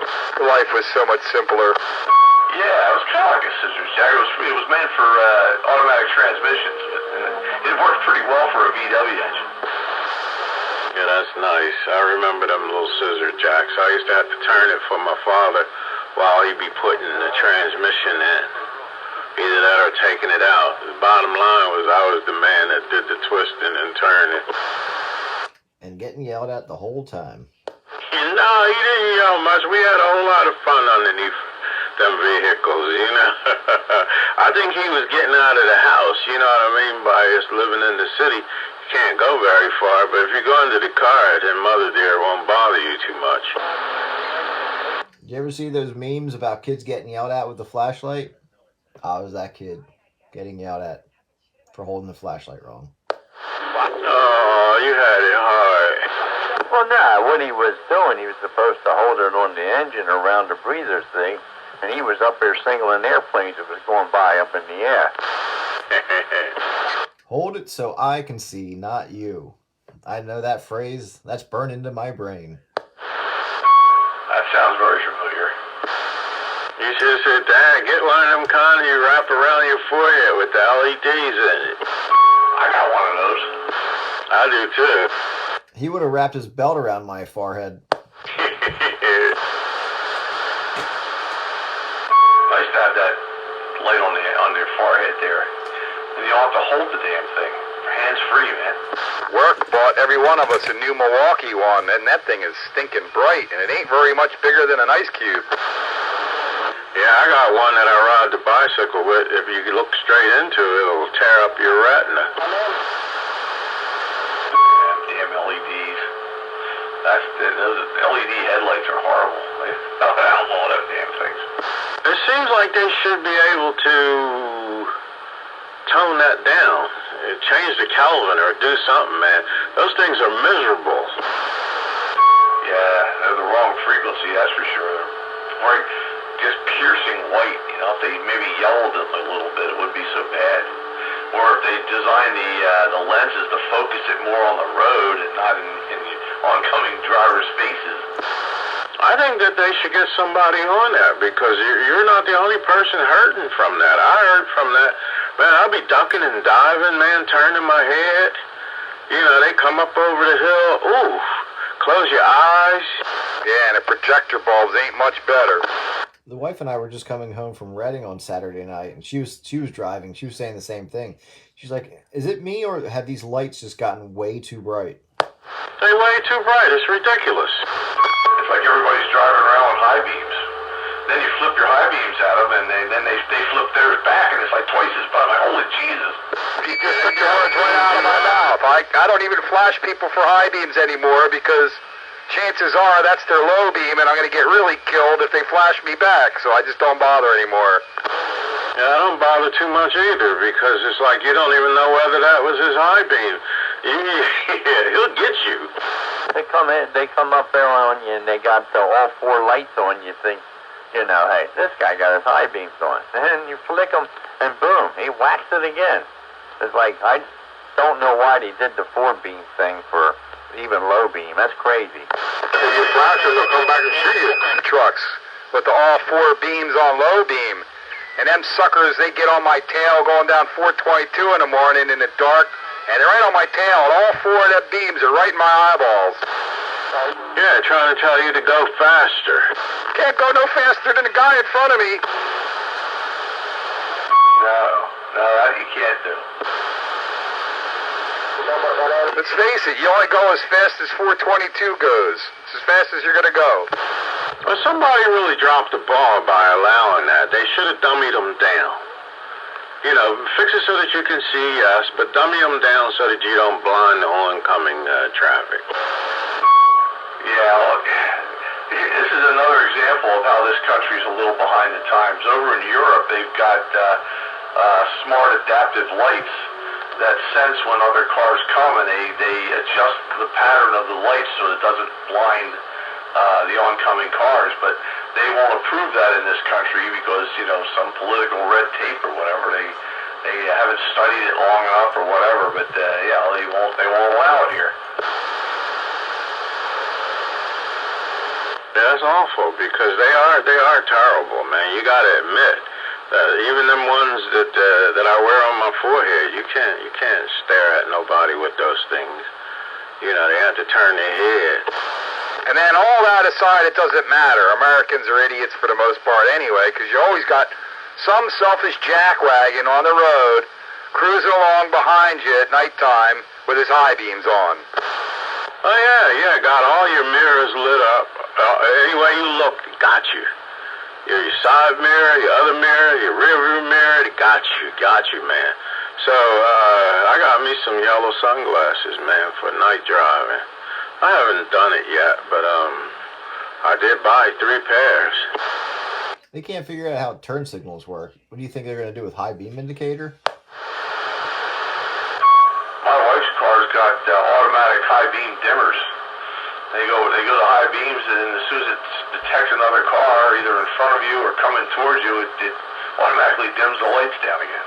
Yeah, years ago on a Cadillac, all the recent cars. And then I see other cars that got them, and there's a delay to it, and invariably they get me anyhow. Either way, you're going to get got. Yeah, the only thing that sucks about it is they have a hard time detecting motorcycles. Why? Just because there's not enough metal there or something, but I think I pissed off one guy once because the light it dimmed and then it went back to high beam again, and he must have thought I was being a jackass or something. I had to manually override it, so I didn't light the poor guy up. Yeah, you might have thought you was flashing. Let him go ahead on.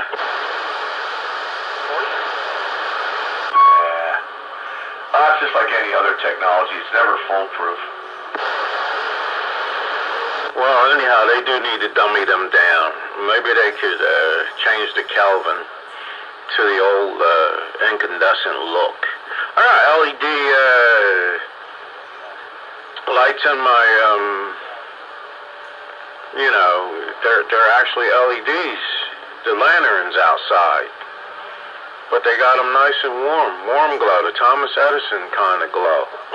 They could do it if they want to, but the problem is people are selfish, and they like that bright white light. Screw you. I was told once I complained about somebody's lights, and they're like, why don't you just get bright lights? I'm like, well, how is that going to help me not being able to see? I don't get that. Well, you'll be able to combat the person that's getting you. Yeah, but it still hurts my eyes, so I don't get it. Like, wait, your response to me being mad about these bright lights that I can't see about is blinding the other person? So we both hit each other? I don't know. Yeah, we can all complain together then. Choosing nothing left but to square off and fight. That's not much different than, the complaints on the radio. It's like, oh man, I'm getting stepped on. But that guy running all that power. Well, then why don't you go get all that power? I'm going to slap the Edison out of you. Yeah, man, then everybody be running power just to get across the street. Yeah. Don't be a duck. That's right. Don't be a duck. That's what they all done anyway. Never did ask you, Pete, you gate tonight? That's Big 10-4, good buddy. Okay.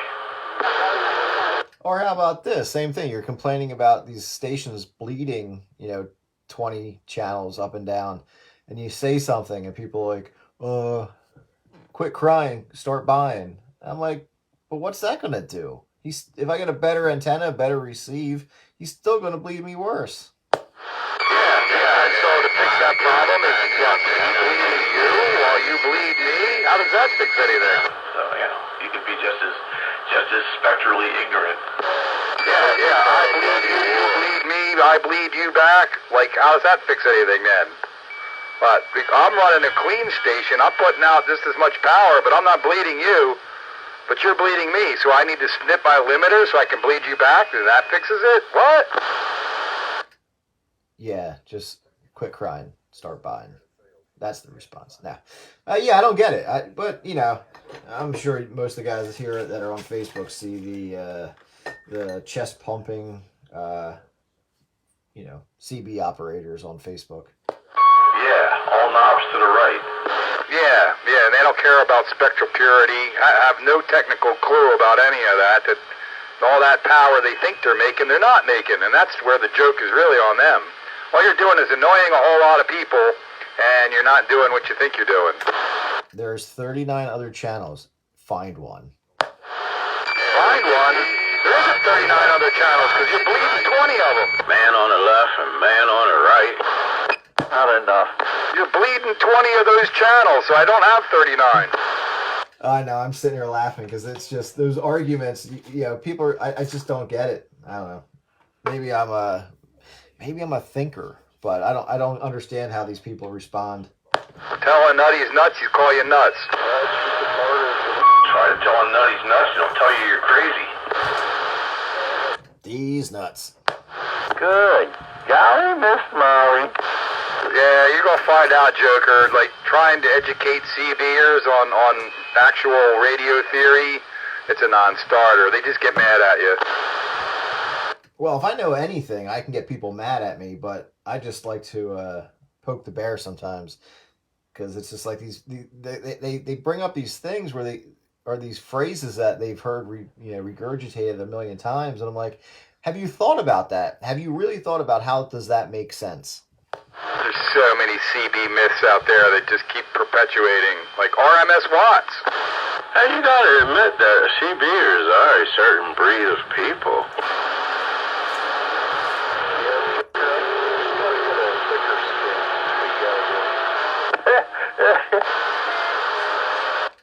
I got thick skin. I just like poking the bear. The modern CBer is nothing like the CBer of the 70s and even into the 80s. Well, back in the 70s, only a few people had linears. But everybody was close enough together where, you could enjoy the hobby. You know what I mean? I went barefooted from the top of Broad Street, Cheltenham Avenue, all the way down to West Philadelphia with a 9-pounder. No problems, no linear, nothing. Now today, you get across the street, man, you need that 300 watts.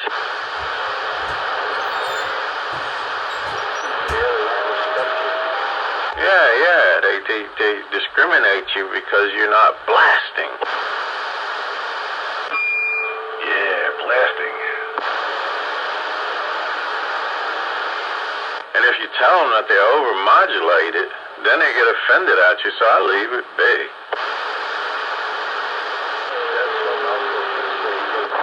I only get about 70 watts out of my amplifier, but Dave, many years ago, tuned this radio up so it's clean as could be. That's right. Oh, there's 123 up there jumping up and down out of King of Prussia. You need more watts. Quit crying and start buying. Yeah, you sound good, man. Ain't nothing wrong. It's just they quick key, and we hear you well.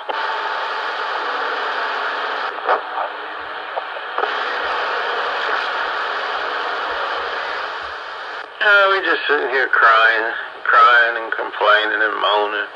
About all the damn hockey pucks. Get off my lawn. Roger, yeah, well, we hear you well, man. It's not a problem. 10-4. I hear you, 123. Don't mind us. We're just sitting here telling all these youngsters to get off our lawn. That's right.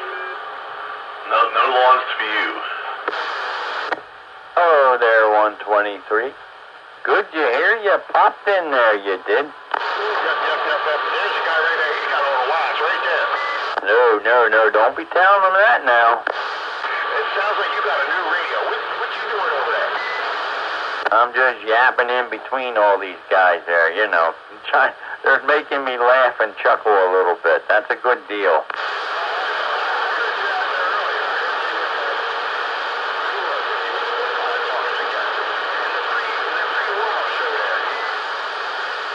Oh, yeah, we had to get him fired up there to get him in the right mood. That's what it was.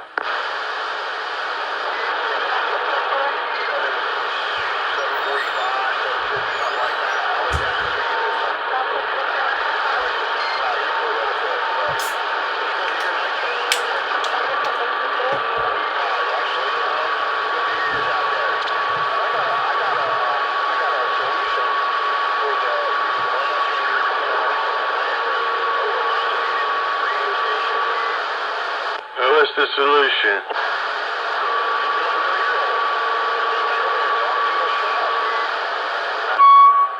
Sounds like fun. Yeah. Track them down and pin their coax.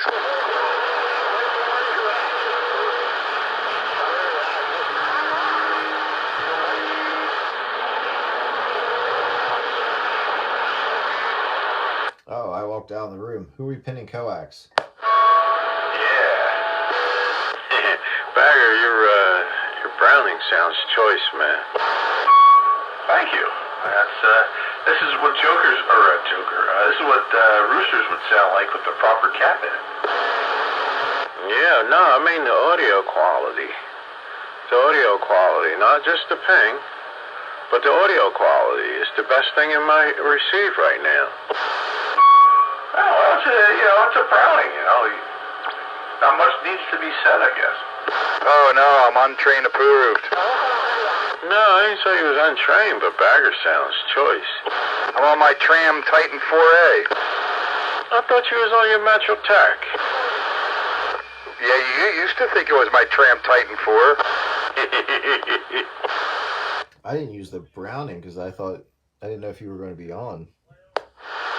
Man, I heard Bagger on his Browning, but by that time it was too late. I had already I was warming this one up and getting dinner.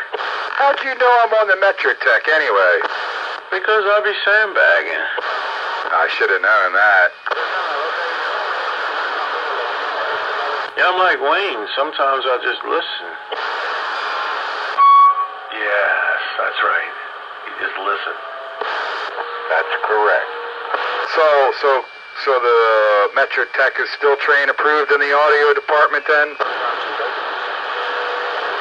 Yes, it's still train approved, but Bagger just sound real good tonight. You just gotta give it to him. Bagger sounds good every night, ever since the first day I heard him back in 1992. Is that the 3? That's the 3, right, Bagger? Yep, Mark III. Best one ever made. Yeah, that's the best one. Maybe next week I'll jump on my 4. Well, don't jump on it too hard. You might break it. Actually, it's the 4A. It's pretty dependable.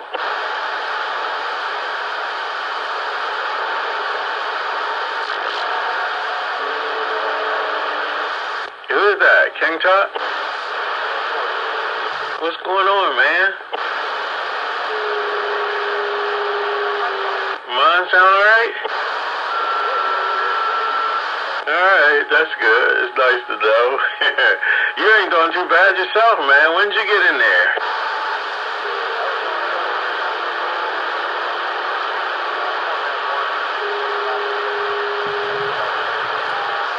Alright, yeah, ain't nothing like a whole vintage Lafayette, man. Yeah, I was looking at them Lafayettes, on eBay. Somebody always coming out with, I let one slip by me, the one with the double meters. I'm trying to cut back, man. You know I got the disease, right?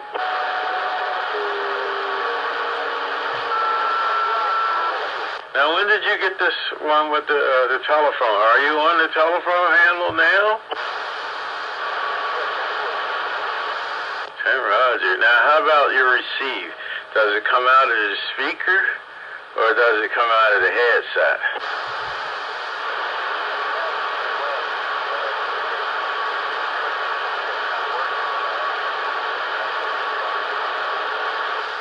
All right, so you just talk into the, just like an old telephone. That thing is just as strong as them old telephones, isn't it?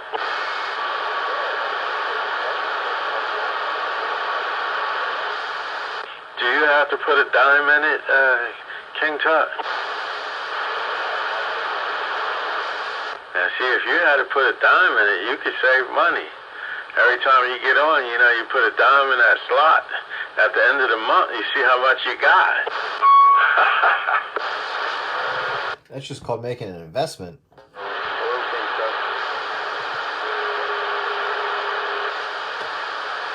Skippy, what you running tonight, man? Montgomery Ward, 719. 10 Roger, sounding good, man. Ooh, Monkey Wards, man. Don't see too many of them around anymore. They're good-looking radios. Yeah, they are. It's funny how all the name brand stores all had a radio. Montgomery Ward, Sears, J.C. Penney. They all had radios, bicycles, and guns. Yeah, Sears used to sell Browning shotguns. J.C. Higgins.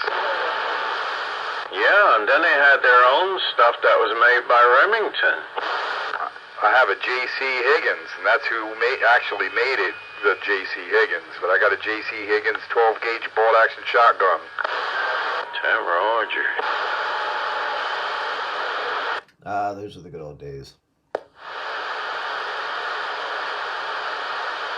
I don't remember them, but...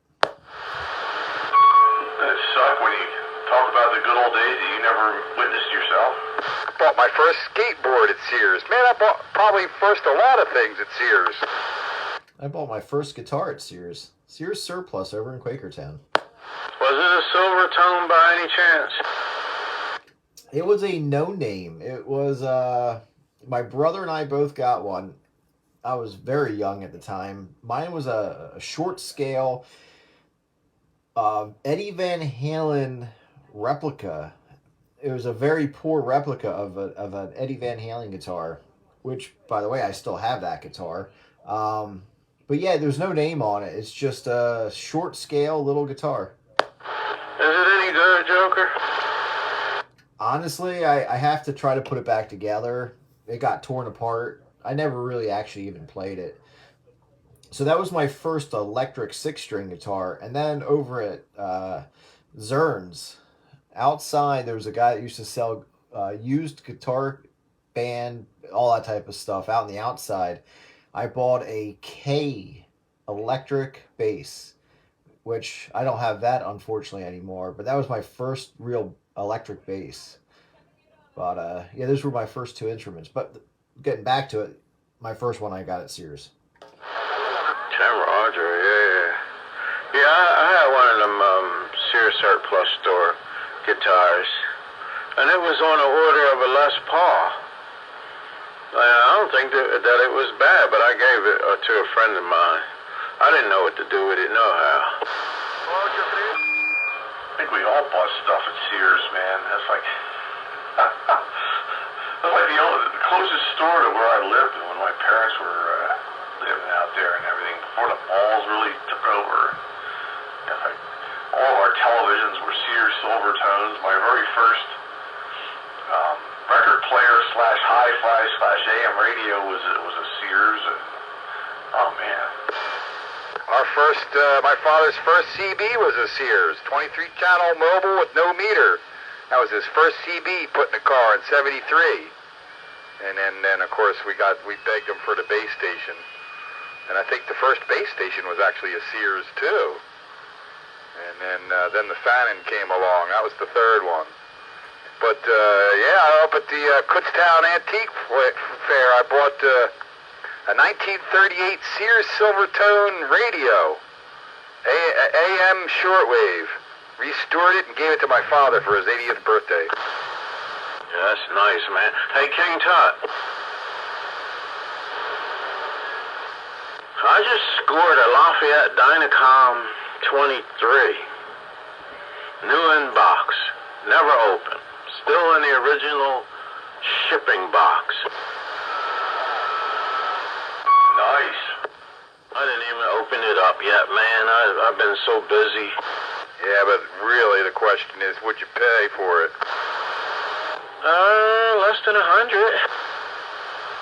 Oh, that's a good deal. Yeah, it wasn't bad at all. I need to open it up. If it was never used, it's probably worked pretty well. Although caps could still dry out, crystals could still drift, but hey. Make sure you fill out the Form 610 before you transmit. You know, it's inside of the original box that it was shipped in. And then it was inside of the original box that it come in, and she never opened it. She wouldn't open it. So I hit to buy it now. Gotta open the box and take a smell, man. The new radio smell, if it's still there. Ah, yeah, man. You know what I'm talking about. And don't forget to fill out your FCC Form 610 before you transmit. Yeah, it's a walkie-talkie. It's a nice little walkie-talkie. I don't like those Dynacoms. Me too. I'd have been happy if it had 3 channels. That thing got 23. I had a 40-channel Dynacom. I sold it though. I probably wish there was a way I could have kept it. I should have kept it. Had a nice 4-pin mic plug on the front. You know, you can hook up your D104 and you know. Had a PLL02A in there, so I could probably put 100 channels in it if I wanted. It was a nice little walkie-talkie. Yeah, I used to drool over that stuff in the catalog, but I could never afford one. So now that I'm grown, I could go back to being a child. I think that's what we're all doing with these things. So I used to look at the Radio Shack catalogs and Lafayette catalogs and JCPenney catalogs, and it's like, oh, that's a cool looking radio. Oh, they want $200 for it. It's like, you might as well bid $1 million when you're 13 and you don't have no income. I've done that with quite a few things in my life. King Tut, are you familiar with the Dynacom 23? It was like their top-of-the-line walkie-talkie, man. You know, that baby was about the size of a brick.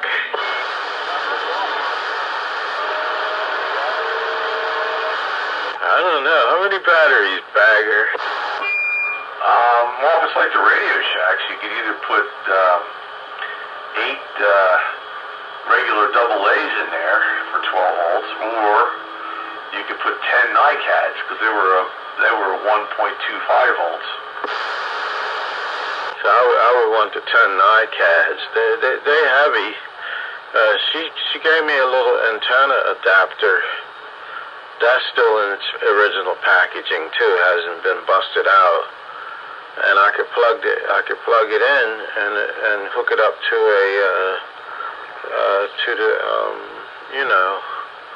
outside. So you'll be ready for when we do walkie-talkie night then. Yeah, I gotta test it, see how everything works out. Just praying everything would be alright. But yeah, I mean, by the fact that it never came out of the box. She said her father was a hoarder. He would buy, and then he'd collect. And there it was. And there it was. He'd buy it but never use it. That's terrible. Brainy do it. It was terrible, but seems to work out well for train. Yeah, it was being preserved. Maybe the Lord looked down on me when I was a little boy. He knew I couldn't afford it. He's like, wait a while, I'll hook you up. Good things come to those who wait. That's the truth. Yeah, so hopefully it'll be alright. I hope it don't need no caps, because it's too small for me. Yeah, they really squish them in there. But it's not surface mount though, so it's, there's hope. 10-4. What should be your best sounding radio? Yeah, can you imagine that? The Dynacom beat out everything. Sound better than the tram and everything. Hey, Night Train, what are you on? That would be funny. I would laugh. It'd be like Pete's Metro Tech beating out his other radios. How's this one sounding, Bagger? What is it? It's the D201 hand wire. No, it's rich, good audio, man. It's very much train approved. Yeah, I have to give it time because it'll sit there and dry out on me, so I let it warm up while I was sandbagging on you guys. We're getting dinner. Some General Tasso chicken. General So's chicken. I like that. Nice and spicy. I added some hot red peppers on top of it, man, just to make it,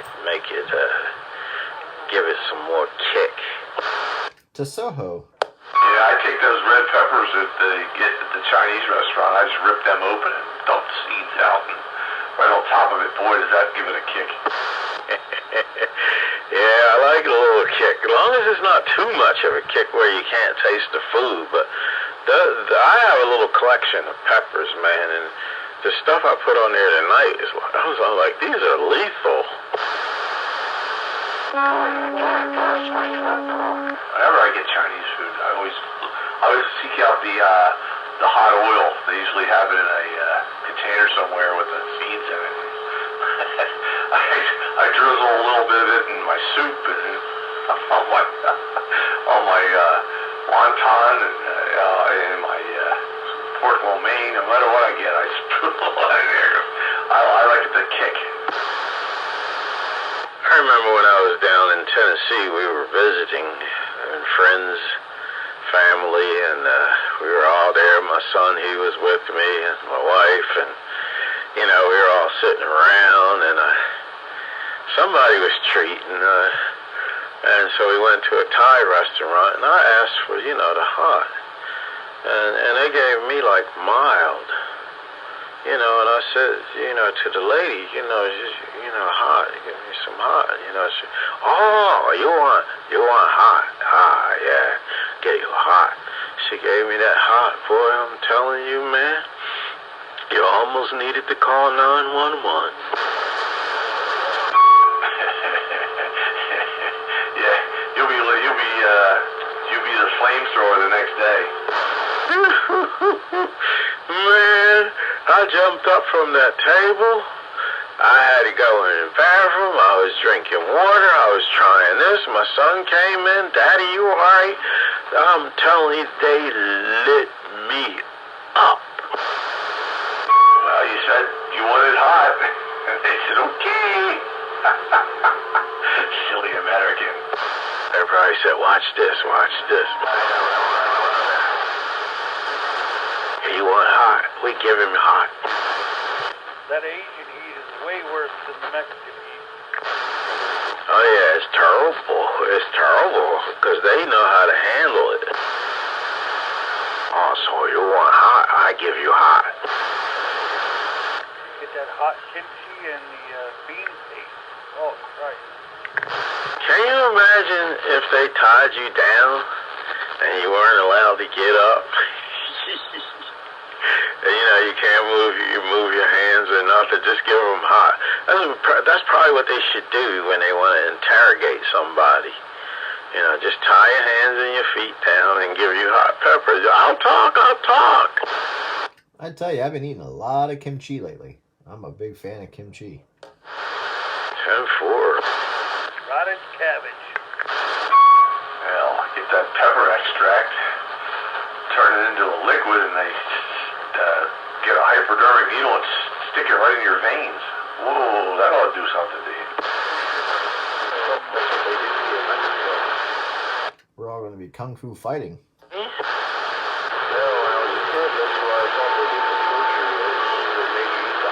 can make anybody talk. All you got to do is tie him to a chair and put on Yoko Ono.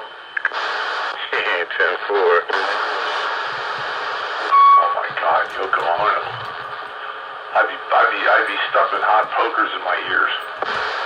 Yeah, I'd be hoping for death. Now, Richard Pryor said if you want a man to talk, put him in some tight shoes and make him walk. I'll talk. Feet get to hurting. Yeah, I'll talk. He was one of the funniest human beings I have ever heard. I know. When I was young, I used to have his album, 10-4. Bicentennial? No, I think it was pre-bicentennial. I was probably about 20 years old. You know what would have made a good freaking sitcom is Mudbone. 10 Roger, yeah. He was really funny. Oh yeah. The problem is comedians like that never would be able to survive today because everybody gets offended by everything. Yeah, well, back then the people were more tolerable. Hey, King Tut.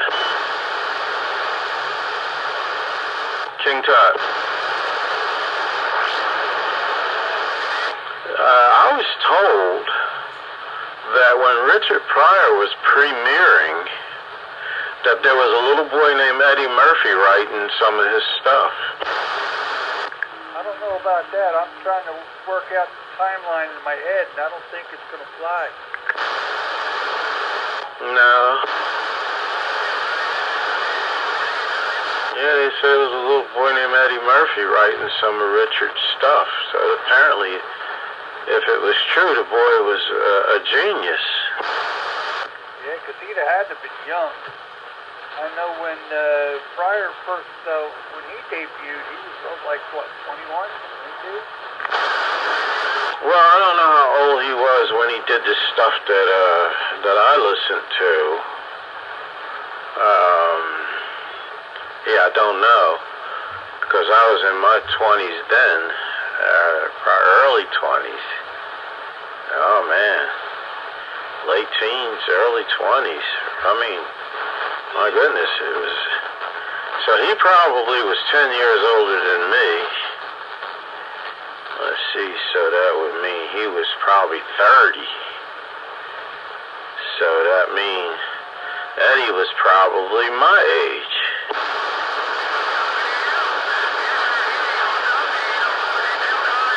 I don't know, I got a headache. I'm trying to think about it. You know what's funny though? Red Fox. Boy, I'll tell you what, if you got his album, he was filthy. Yeah, he was nasty. And my brother even told me, he said he's got a filthy mouth. He was funny, though. I was gonna say, isn't that what made them, all those guys, funny? I was gonna say, nobody likes him anymore, but you can't forget the early Bill Cosby stuff. Now, see, Bill Cosby had a different way of doing it. He was the opposite of Eddie Murphy. He was he never swore, and you know he used to have some great humor just in relating to everyday situations, and it was funny. He was a classic old style kind of comedian. Yeah, I just always remembered the Bill Cosby, but Dad, I'm goddamn it. Intelligence. Cosby was kind of like the Little Rascals of the comedy world back then. 10-4.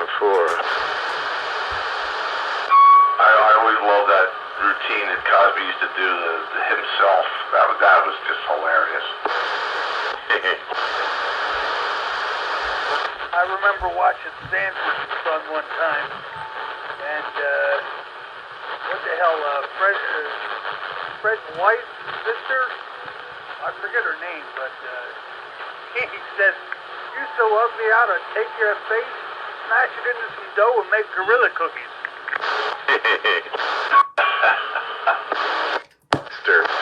Was that the Jesus Christ and goddamn it skit on Bill Cosby himself? Nah, that was Fred Sanford's son.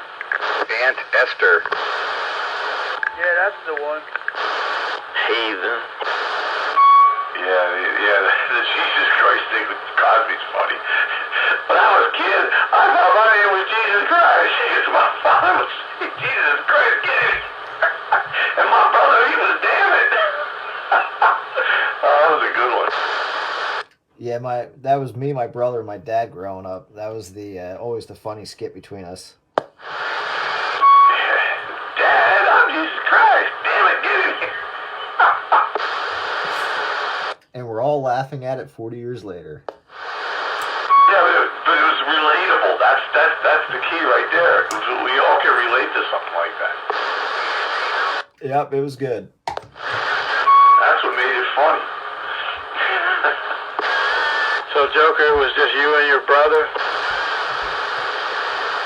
I have a younger sister who is, she's 10 years younger than my brother. He's 50 this year, so she's going to be 40 this year, and I'm 47.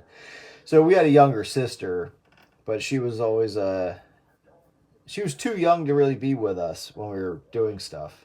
Man, y'all are young. He's the one that's younger. He's the one that's young. Young guys. We old heads, man. All these young guys in here, you know. This guy's gonna be Oh my God. Yeah, that's the young guy.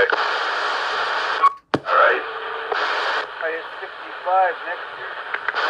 Well, I am 47. Not going to be. So I'm old. I just turned 64. There's quite a few of you old pensioners in here. And then there's Wayne. He's pushed 70 past. Oh, Wayne, you don't speak for yourself. Oh, man. When you flirt with the young girls, they think it's cute. Lady asked me today, she says, Steve, how old are you? I said, I'm 66. I should have asked her, well, how old do you think I am? You should have been like, old enough to know better. I went to the diner the other night and ordered the senior meal. Woohoo! Do you know that when you're 66, you're 4 years away from being 70? Yeah. That's an awful thought, man. I can order the senior meal at restaurants and nobody questions it. 3 years ago for me. And the young boys, they call me OG. We were at the restaurant the other last week, I guess. And my daughter orders an alcoholic drink, so they carded her, and then my wife orders one. I said, why don't you go to card her? He laughed. No. Hey, where's Count Olaf?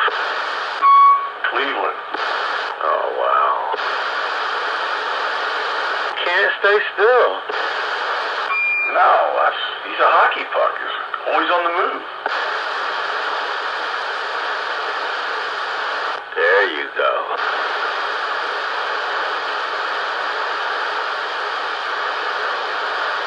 Alrighty, folks, I'm going to get out of here. Call it a night. Time for me to hit the hay. Fun. Enjoy. See you all later. Good night and bye. See you, JR. See you later, JR. Yeah, my radio here tonight I'm using is pushing 60 years old. Catch you there, JR. Good night, JR. Glad to hear you in there again, and hopefully you'll be here next week. Bye, JR.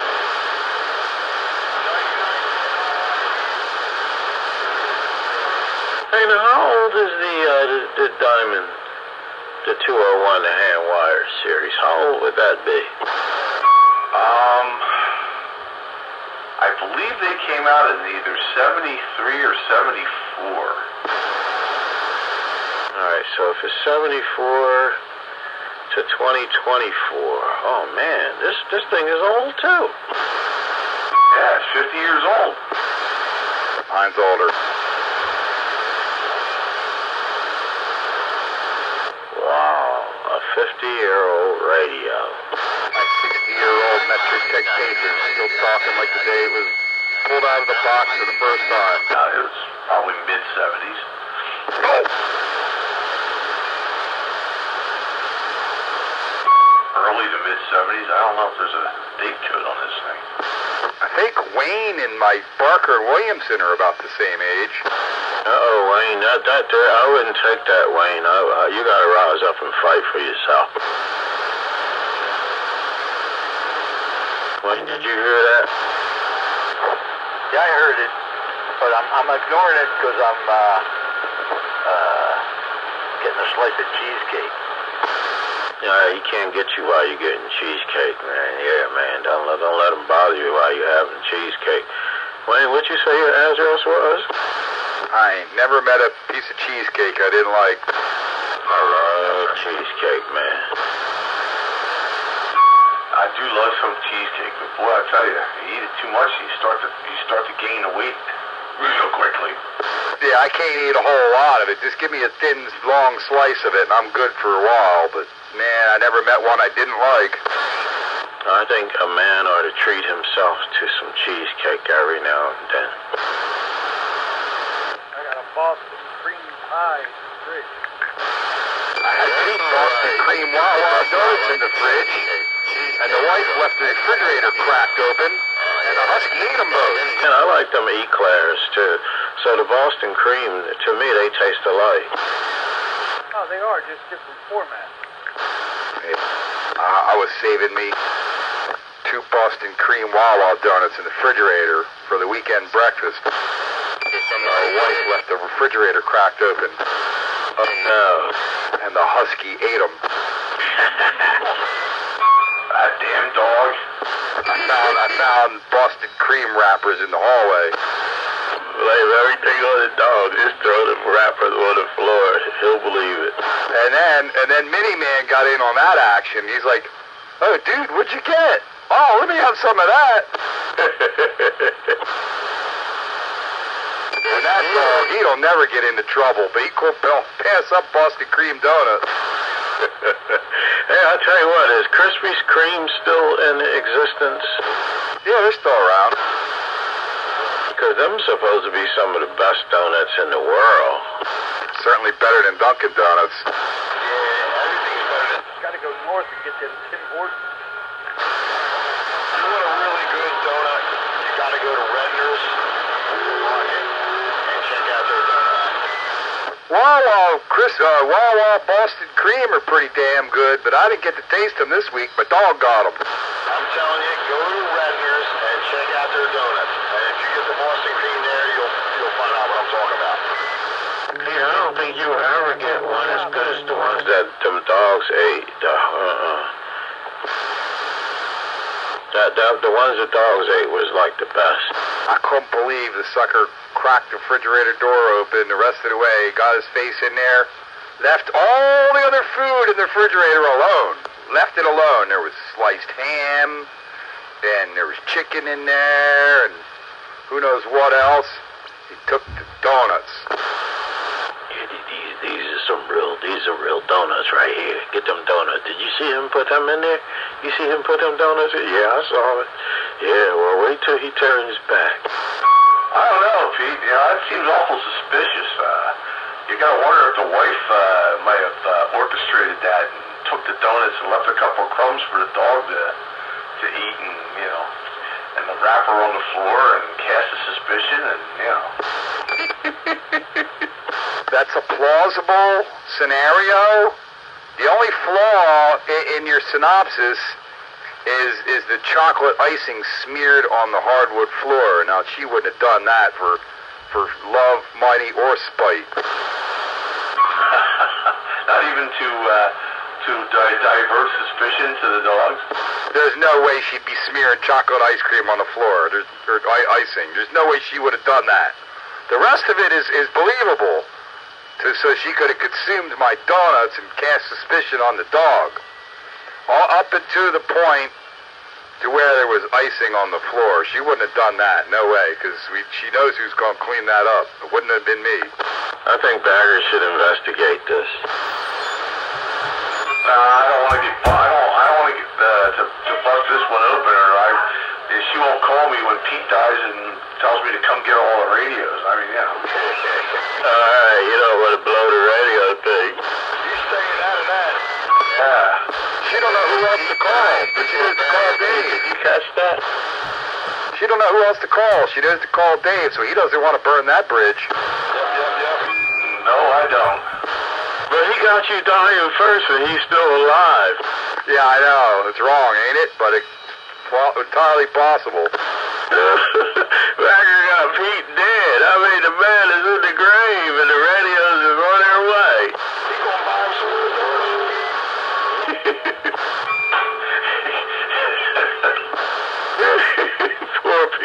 Poor Pete with his toes pointing upward. Well, there's a plus side to all that. What? I might be dead, and you'll quit talking about me, but you got my radios to talk about. Yeah, this is one of Pete's radios right here. Yeah, there you go. Super satellite.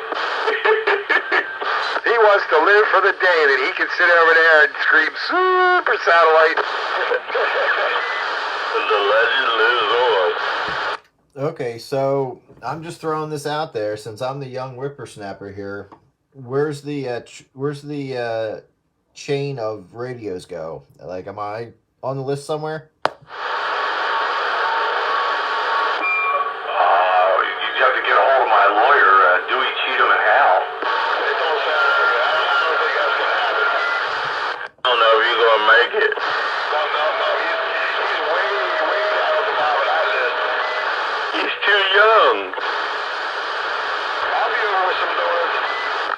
get the most use out of the radios if one of us dies.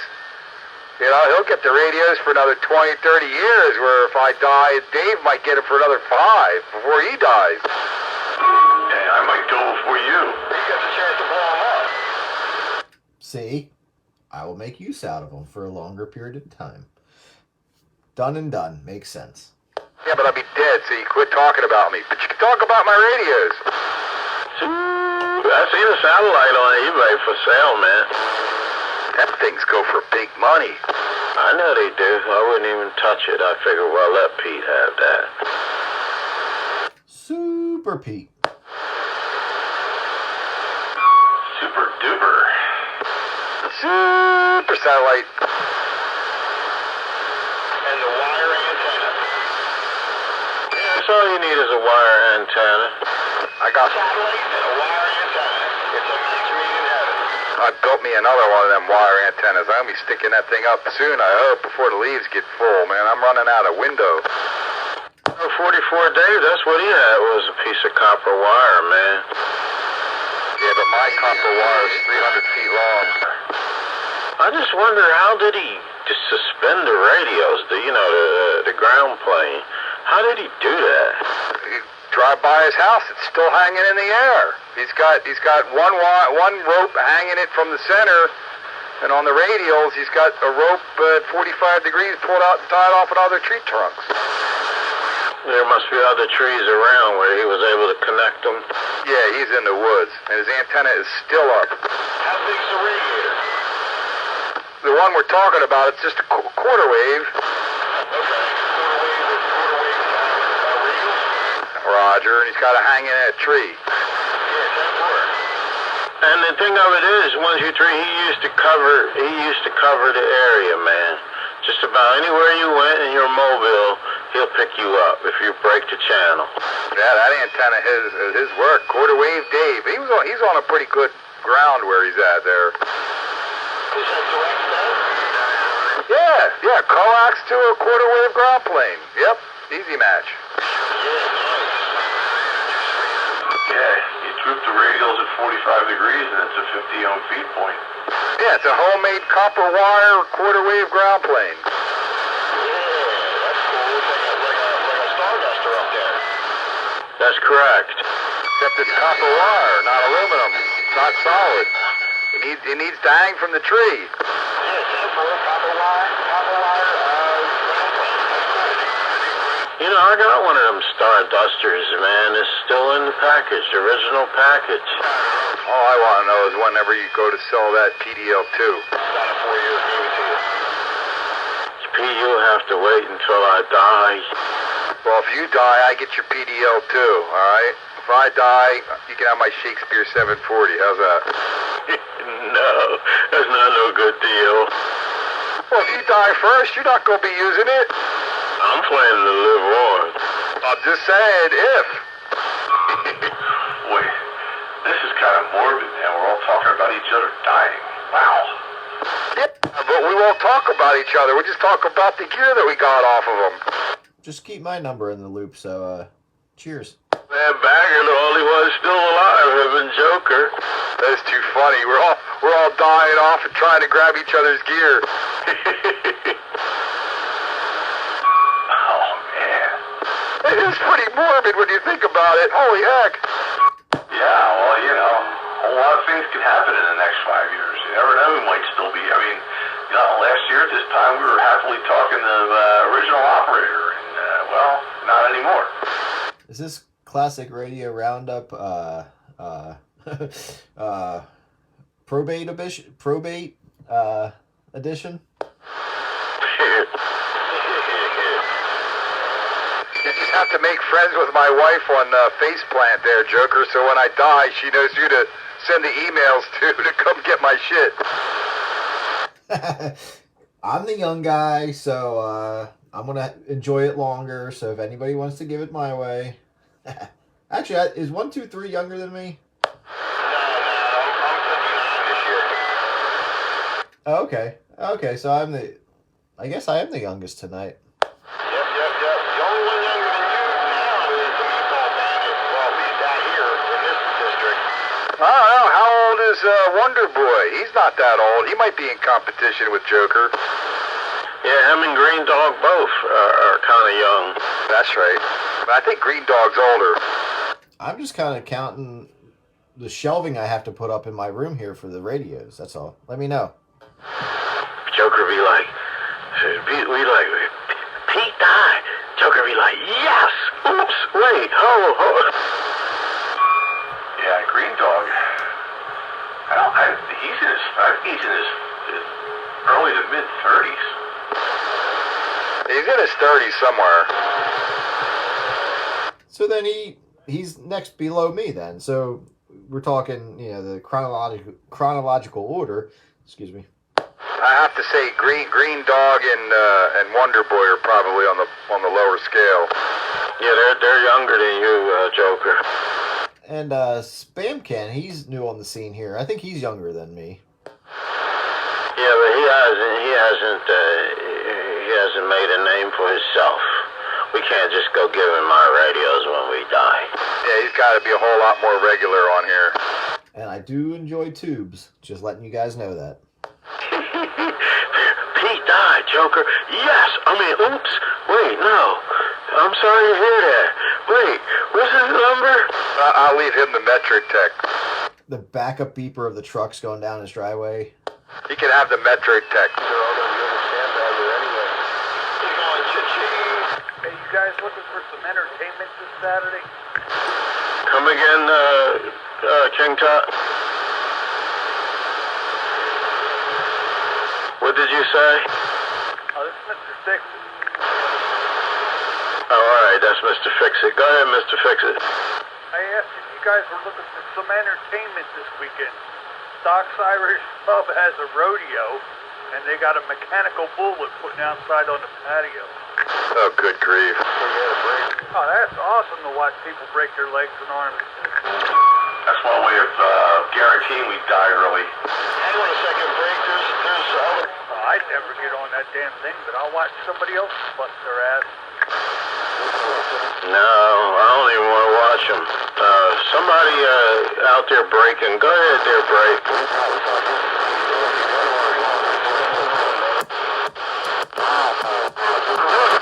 Two-piece bikini. I don't think you want to be hanging out with a cat big like that, there, are you? Roundup or something.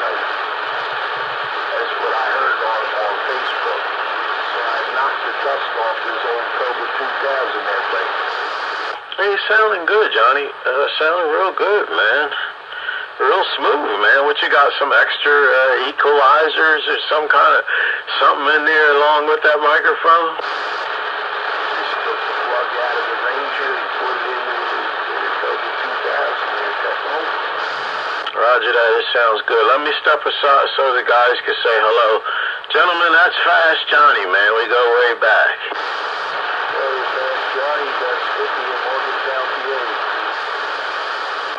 I just want to say hello and goodbye because I'm going to pull the plug here. It's about that time, so we'll catch everyone later. Another fun-filled edition of Classic Radio Roundup in the can. We'll see you next week.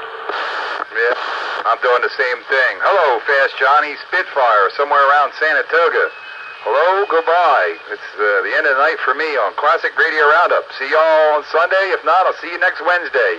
Don't forget, the video gate will be uploaded the same place, same time, tomorrow sometime.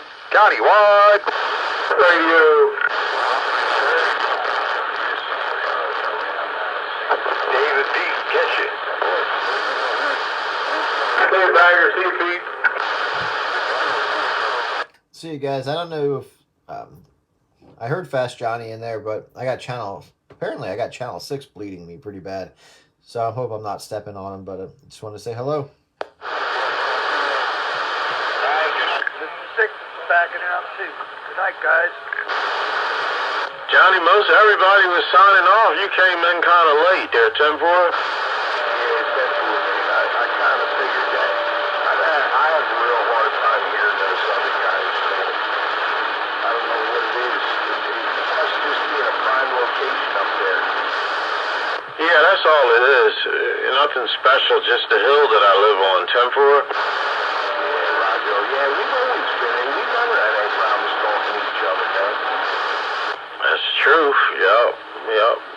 way back when Purple Butterfly was alive. That was some years ago, man.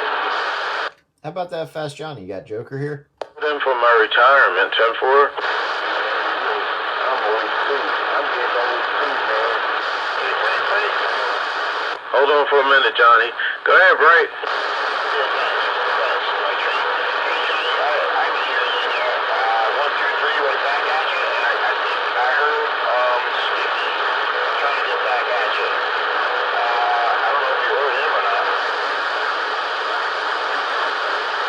Charlie, do you hear 1, 2, 3? Usually I can. What about Skippy? Skippy, give him a shout. Skippy out here in Morgantown?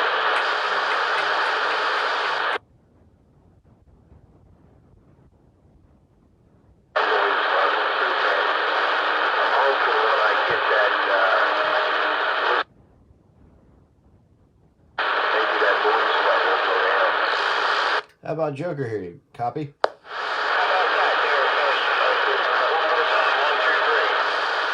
hear it a little better there, 1, 2, 3.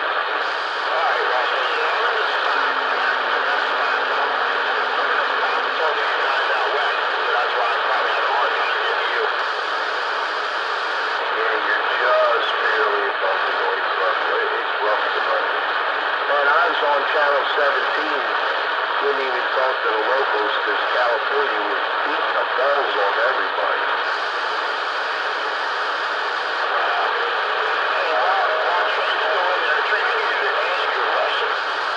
Go ahead.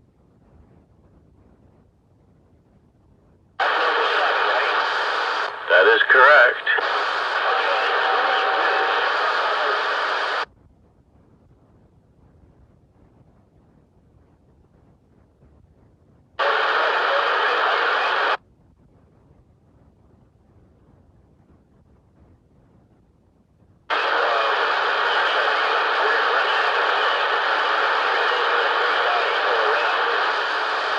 Yeah, both of them are still around.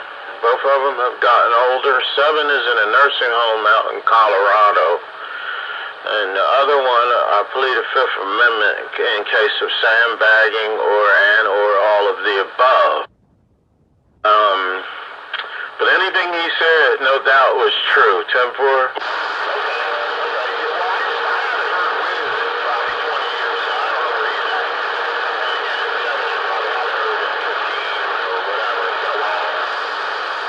For 7 was pretty cool. The other thing was a nightmare, right?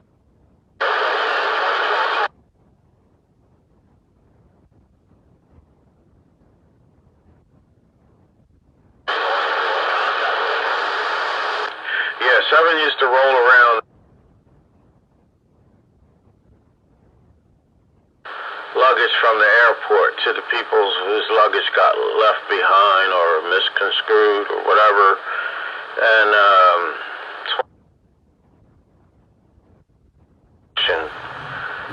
of course, we all used to kind of keep 7 company because he'd be out there at night delivering those suitcases, and it used to be a whole lot of fun because 7 was in the mobile.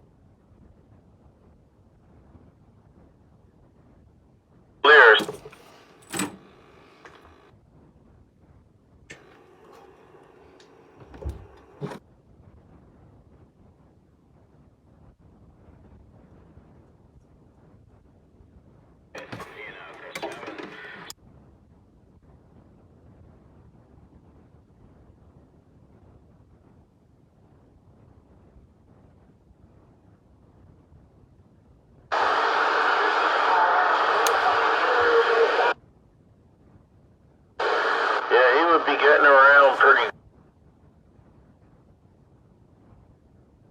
There was, the good with the bad, but there was it was nice, man. 1, 2, 3, you just used to have some pretty good times, especially at night. 10-4.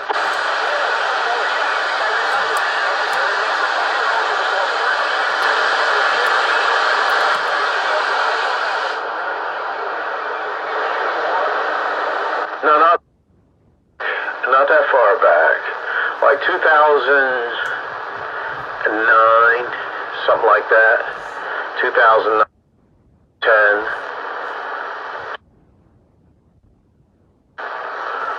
There was a lot of young operators that, concentrated in the pot.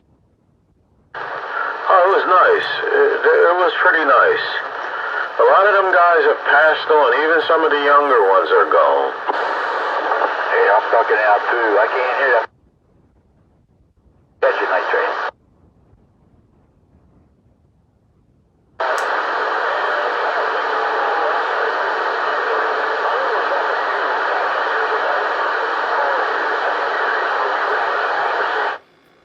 Should have kept the old one on. Man, even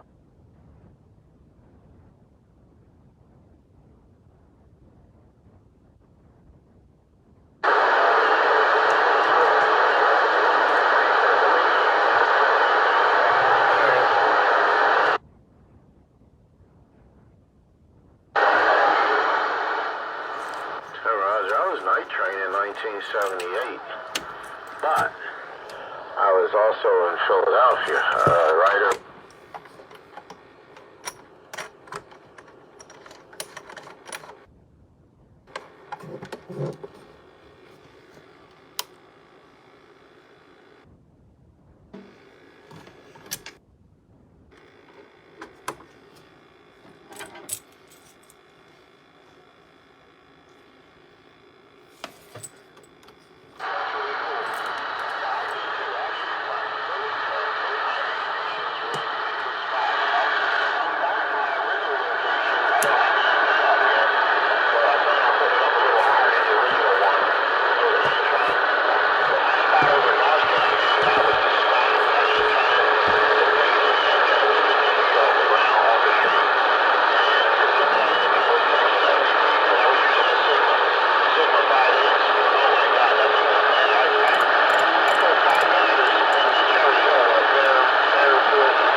Talker 40 and a plane on a roof of an apartment building. It was one of those apartment buildings where if you didn't see where the cable went, you really wouldn't know who owned it. Yeah, my sister had an apartment on the 3rd floor of the same building. She was down there farther. The building had to be probably, I don't know, maybe 75 feet long or something like that. So I climbed the roof from her porch. She had a back porch on hers. I climbed the roof and did everything, and then threw the cable down over and brought it into my window. And I was nice. Yeah, man, they never caught me. The real estate that owned the apartments, I never was bothered by them.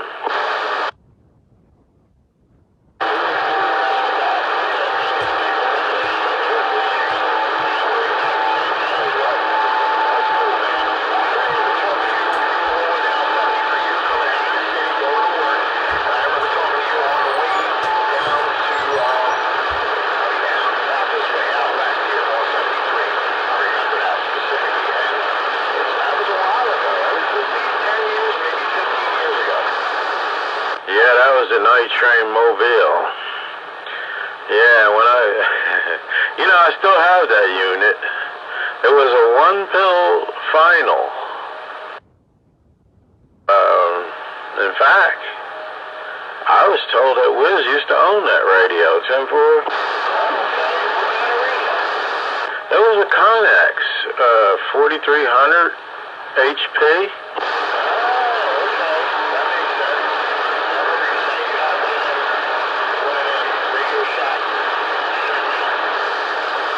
Yeah, that thing would key up from Glenside.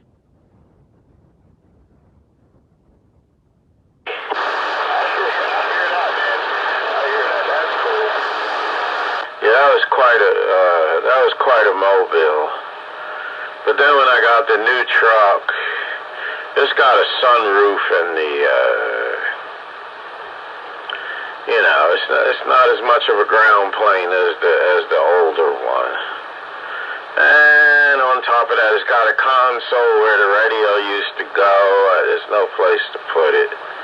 I'm like, well, I kind of gave up on the night train mobile.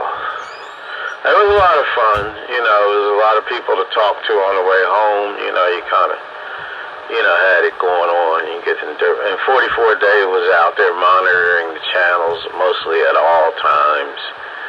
And, you had somebody to talk you home. Trevor?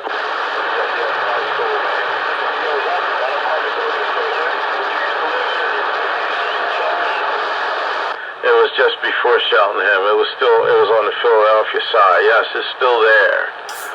It's still there, man. 6933 North 15th Street.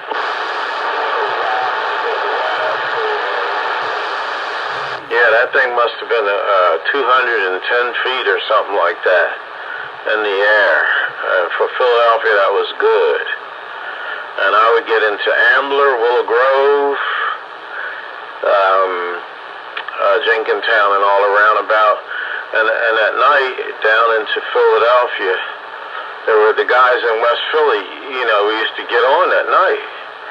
And we just talk. In those days, there was no Super Bowl. And none of that dumb stuff. Timber?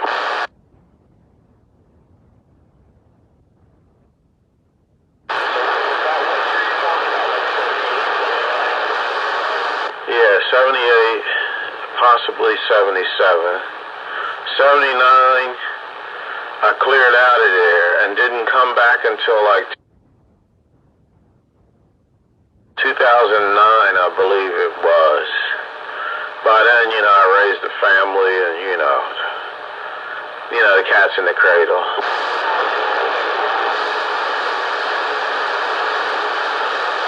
Johnny, you still in there?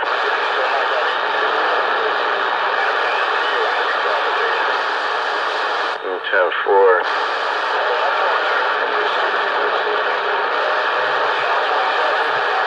Hold up, Johnny.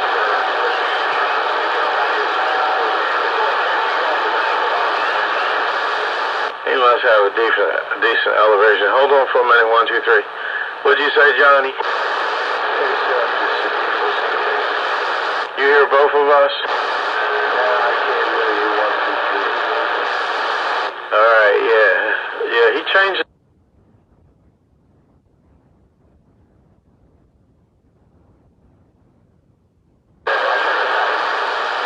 No, that's all right there. 1, 2, 3.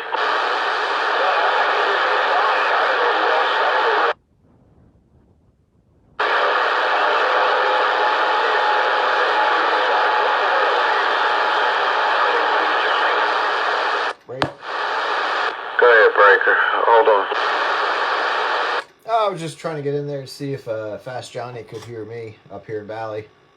I can hear him enough to make him out.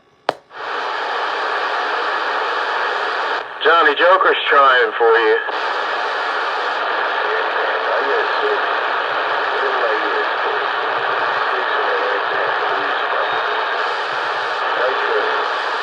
Yeah, come on.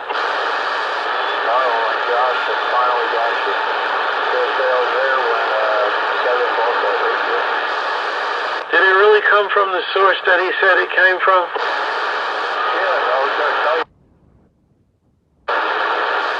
Yeah, he told me, and of course, I still have that radio.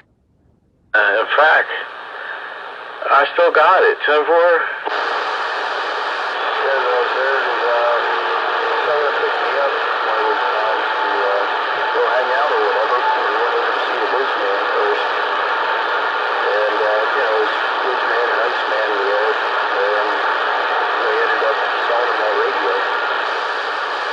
Yeah, I guess 7 needed the money, and he let me have it for $50. Yeah.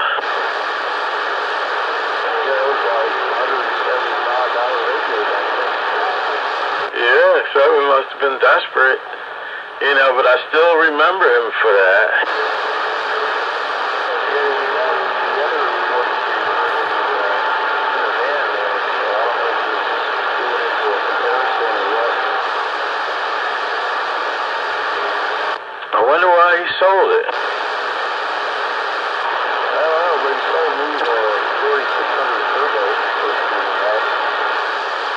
still got it? No, I sold that one a long time ago. Probably 10 plus years ago. I guess maybe I better bring that radio in the house, because it's in the garage, and, that doesn't help them any.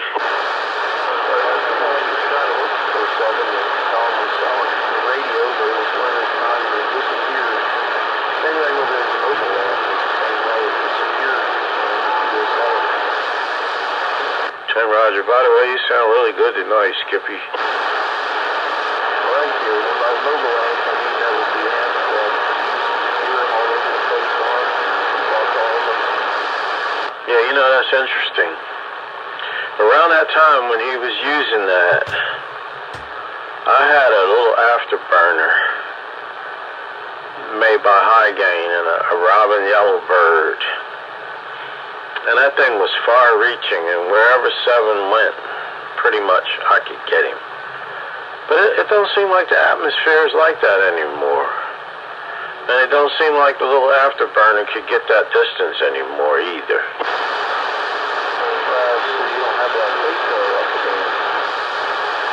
Well, I don't know. I was on the IMAX 2000 then. Yeah, the Phaco was a nice antenna. Yeah, I made that up right.